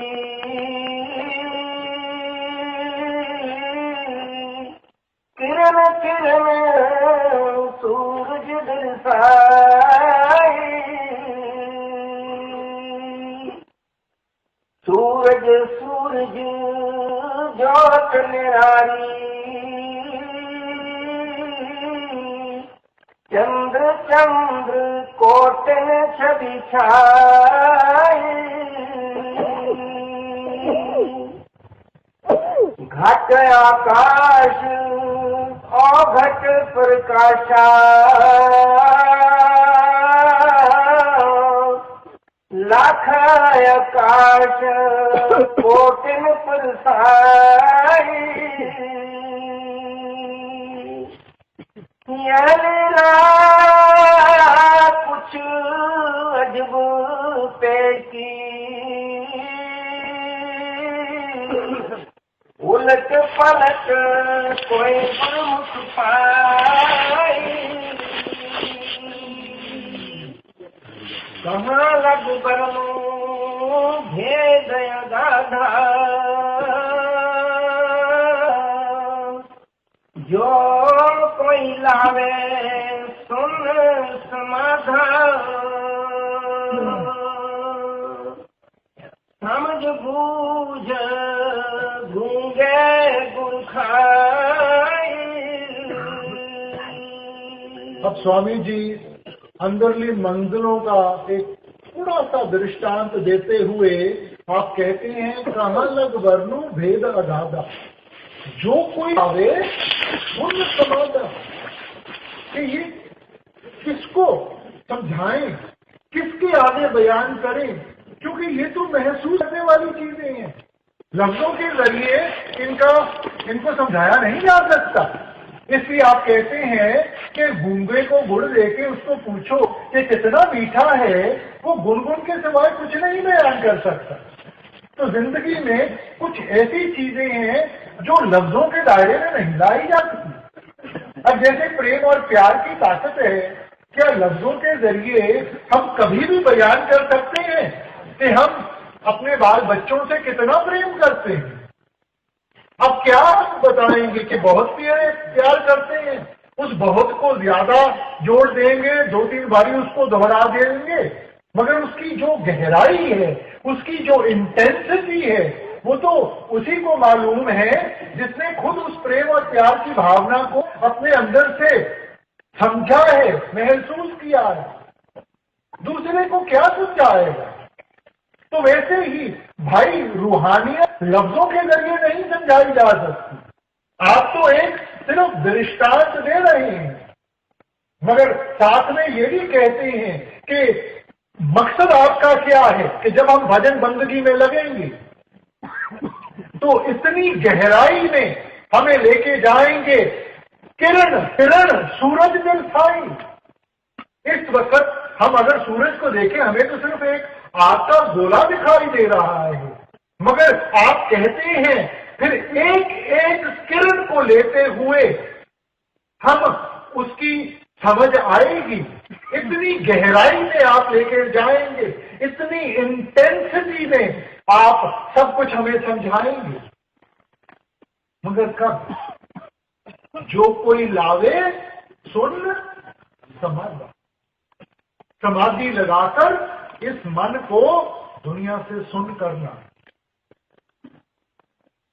और जैसे जैसे दुनिया से सुन होता जाएगा, अंदर से मालिक का दरवाजा खुलता जाएगा, रस आना शुरू हो जाएगा, फिर हमारे अंदर वो ताकत आएगी, जागृता आएगी कि हम इन चीजों को समझ सके, उस रास्ते के ऊपर चल सके। पीर साहब ने भी यही सोच रखी थी। आप फरमाते हैं, जो दीसे सो तो है नाही, जो है सो कहा ना जाई, कहना बहना क्या समझाई, गूंगे का गुण भाई। कि जो हमें दिखाई देता वो तो मालिक है नहीं, जो वो है वो हमें दिखाई नहीं देता। संत महात्मा आके क्या समझाए, गूंगे का गुण भाई, कि वो तो एक दृष्टांत देते, प्रेरणा देने के लिए। अंग्रेजी का एक मुहावरा है, वेटिंग द एपेटाइट, भूख जागृत करना। तो सत्संग के जरिए, इन ग्रंथों पोथियों को जरिए आप हमारी भूख जागृत करते हैं, वो एक दृष्टांत देते हैं कि हम भी मेहनत करें और हम भी उस सच्ची भक्ति में लग के इन सब चीजों को महसूस करने की कोशिश करें। कथ कह की बात निराली, क्यों कर कहूँ बनाई। राधा स्वामी राज छिपे को,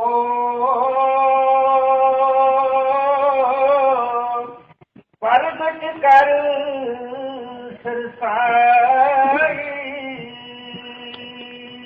अब आपने शब्दांजलि शुरू किया था कि तुमने सुन के मन समझा। अब अंत में क्या फरमा रहे हैं कि भाई, इस रूहानियत का राज आप हमारे सामने रख रहे हैं कि हमारे अंदर जागृता कैसे आएगी, हमें इन चीजों की समझ कैसे होगी। किसी और की भक्ति के साथ नहीं, किसी और की कमाई के साथ नहीं। जब हम खुद भक्ति करेंगे, खुद अंतर्मुख होकर अपने आप को उस शब्द के साथ जोड़ेंगे।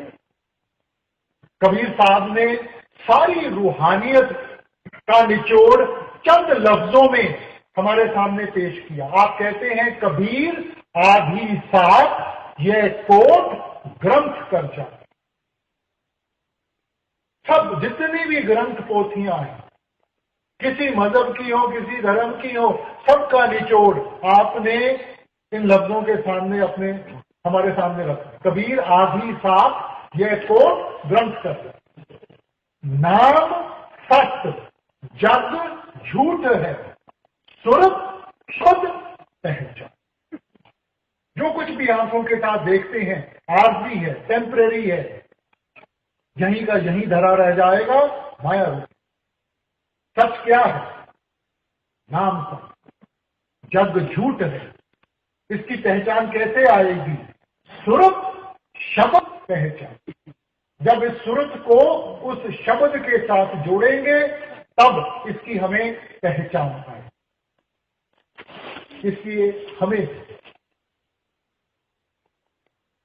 ये जो हम महापुरुषों के साथ रिश्ता जोड़ते हैं, प्रेम और प्यार की भावना जोड़ते हैं, भाई प्रेम और प्यार की एक बहुत बड़ी जिम्मेवारी होती है।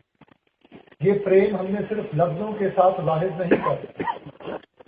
देखो, माँ बाप को बच्चों के साथ प्यार होता है, बच्चा बीमार पड़ जाए, माँ बाप की नींद खत्म हो जाती है, कुछ नहीं सूझता, रातों रात बच्चे के सहारे बैठ के गुजार सकते हैं।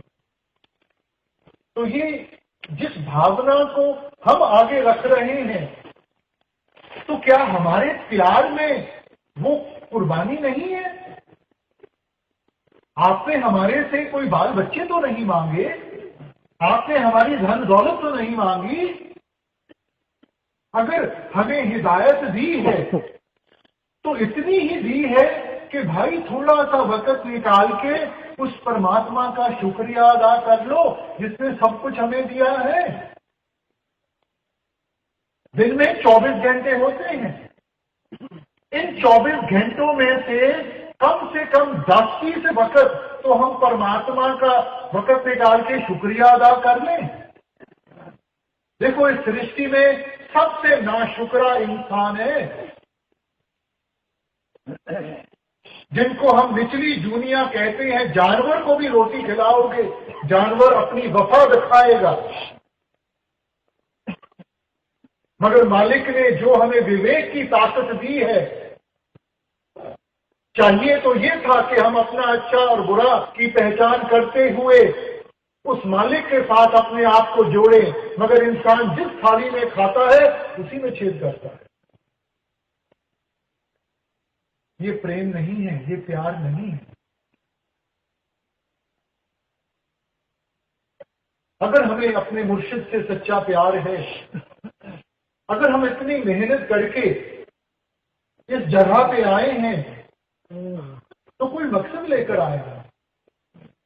ठंड का मौसम है, सुबह से यहां बैठे हैं, मन में कोई इच्छा थी, कुछ न कुछ तो हमने अपने दिल में महसूस किया था, जिसको लेकर हमें ये कशिश हुई कि हमने यहां आकर सत्संग सुनना है। वो कौन सी बात थी? हम यहां आए स्वामी जी का नाम लेकर, मगर स्वामी जी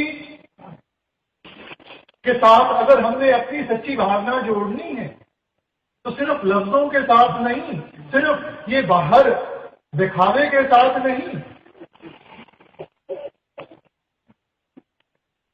जो उनकी हिदायत थी, जो उनका उपदेश था, उसको सिर माथे रख के उसके अंदर हमने पूरा उतरने की कोशिश करनी है।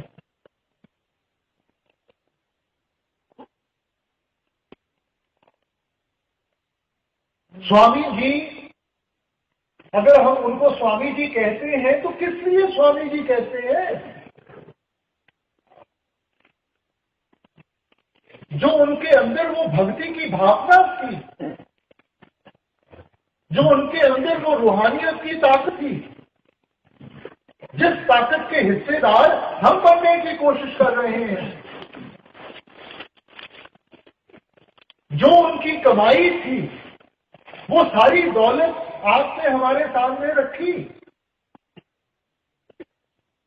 अब हमें चाहिए कि हम उसके लायक बन सकें। देखो भाई, गंदे बर्तन में कोई चीज डालोगे वो भी गंदगी का हिस्सा बन जाएगी। हम बर्तन को साफ न करते हैं तभी तो हम उस चीज को संभाल पाएंगे। तो क्या हमारे दिल, हमारे मन साफ हैं? भजन का मकसद ही ये है कि हम अपने आप को उनके लायक बना सकें। कमाई उन्हीं की हुई है, वो सब कुछ देने के लिए ये तैयार है। हमारे अंदर वो कमरी है कि हम संभालने के काबिल नहीं बने।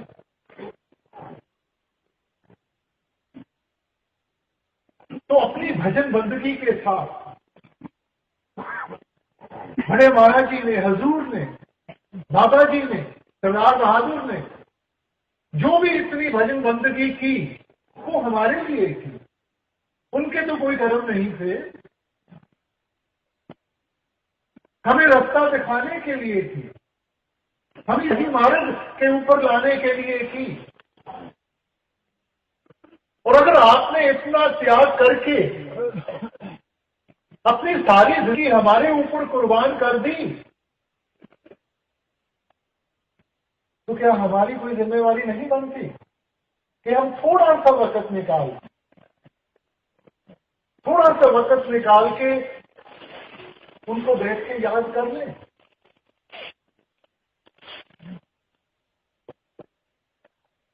भाई, परमार्थ का मकसद ही है प्रेम और प्यार का रिश्ता। रूहानियत का मकसद ही यही है कि हम उस मालिक की अपने अंदर ऐसी याद बनाएं कि हमें कभी भी बिछोड़ा ना देखना पड़े। गुरु घर ने फरमाया था, जब मालिक की आपके ऊपर बख्शिश हुई तो आप तो बोल उठे, जहां देखूं मैं दीन पे आए न जाए रब कृपा, कि मैं तो जिधर भी नजर मारता हूं मेरे को तो परमात्मा ही दिखाई देता है। वो मालिक जो किसी बंधनों में नहीं जुटा हुआ, वो मालिक जो हमारे सबके अंदर है। घट में हर जू बसे संतन कहे पुकार, घट घट में। और जैसे जब ऐसी प्रेम और प्यार की भावना जागृत करेंगे, हर एक के अंदर वो मालिक दिखाई देगा।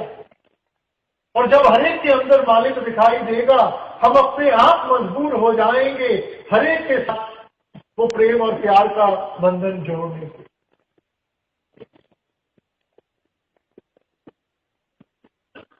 इसलिए अपने फर्ज की थोड़ा सा हम समझें। जो हम करेंगे उससे कहीं ज्यादा उनकी बख्शिश होगी। इंसान एक कदम उठाएगा, वो 100 हमारी तरफ उठाएगा। हम एक बार भी उस मालिक को पुकारेंगे, वो 100 बार हमारे सामने खड़ा होगा।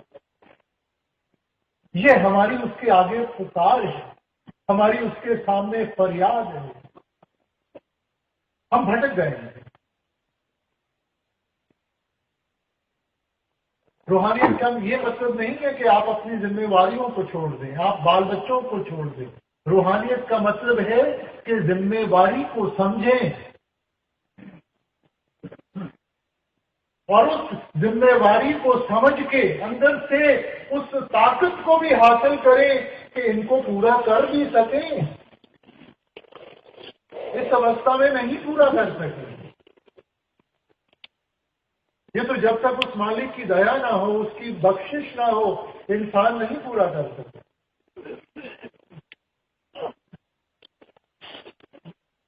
इसलिए हमने अपनी भक्ति में नागा नहीं आने दिया। जैसे हम अपने बाल बच्चों को, अपने माता पिता को प्यार करते हैं, हमें कोई खास वक्त की जरूरत नहीं है, किसी खास जगह की जरूरत नहीं है। उनकी याद तो 24 घंटे हमारे साथ होती है। तो वैसे ही हमने उस परमात्मा की, उस अकाल पुरुष की याद अपने अंदर बनानी है। कोई फर्क नहीं हमारा कौन सा मजहब है, कौन सा धर्म है। फर्क है तो हमारे प्रेम और प्यार का। और जो प्रेम और प्यार की भावना में आके मालिक की भक्ति करेगा, मालिक उसकी भक्ति की लाज जरूर रखा, परमार्थ भी बनाएगा, स्वर्ग भी। मालिक किसी का बोझ नहीं उठाएगा। आप एक कदम उठाओगे, 100 उठाएगा, कम नहीं छोड़ेगा कभी। मगर शुरुआत हमने और अगर अपनी तरफ से पूरी मेहनत करेंगे, अंत समय हमने उसके सामने जाके झूठा नहीं पड़े। हम सिर उठा के ये कह सकें कि हमने अपनी तरफ से पूरी मेहनत की।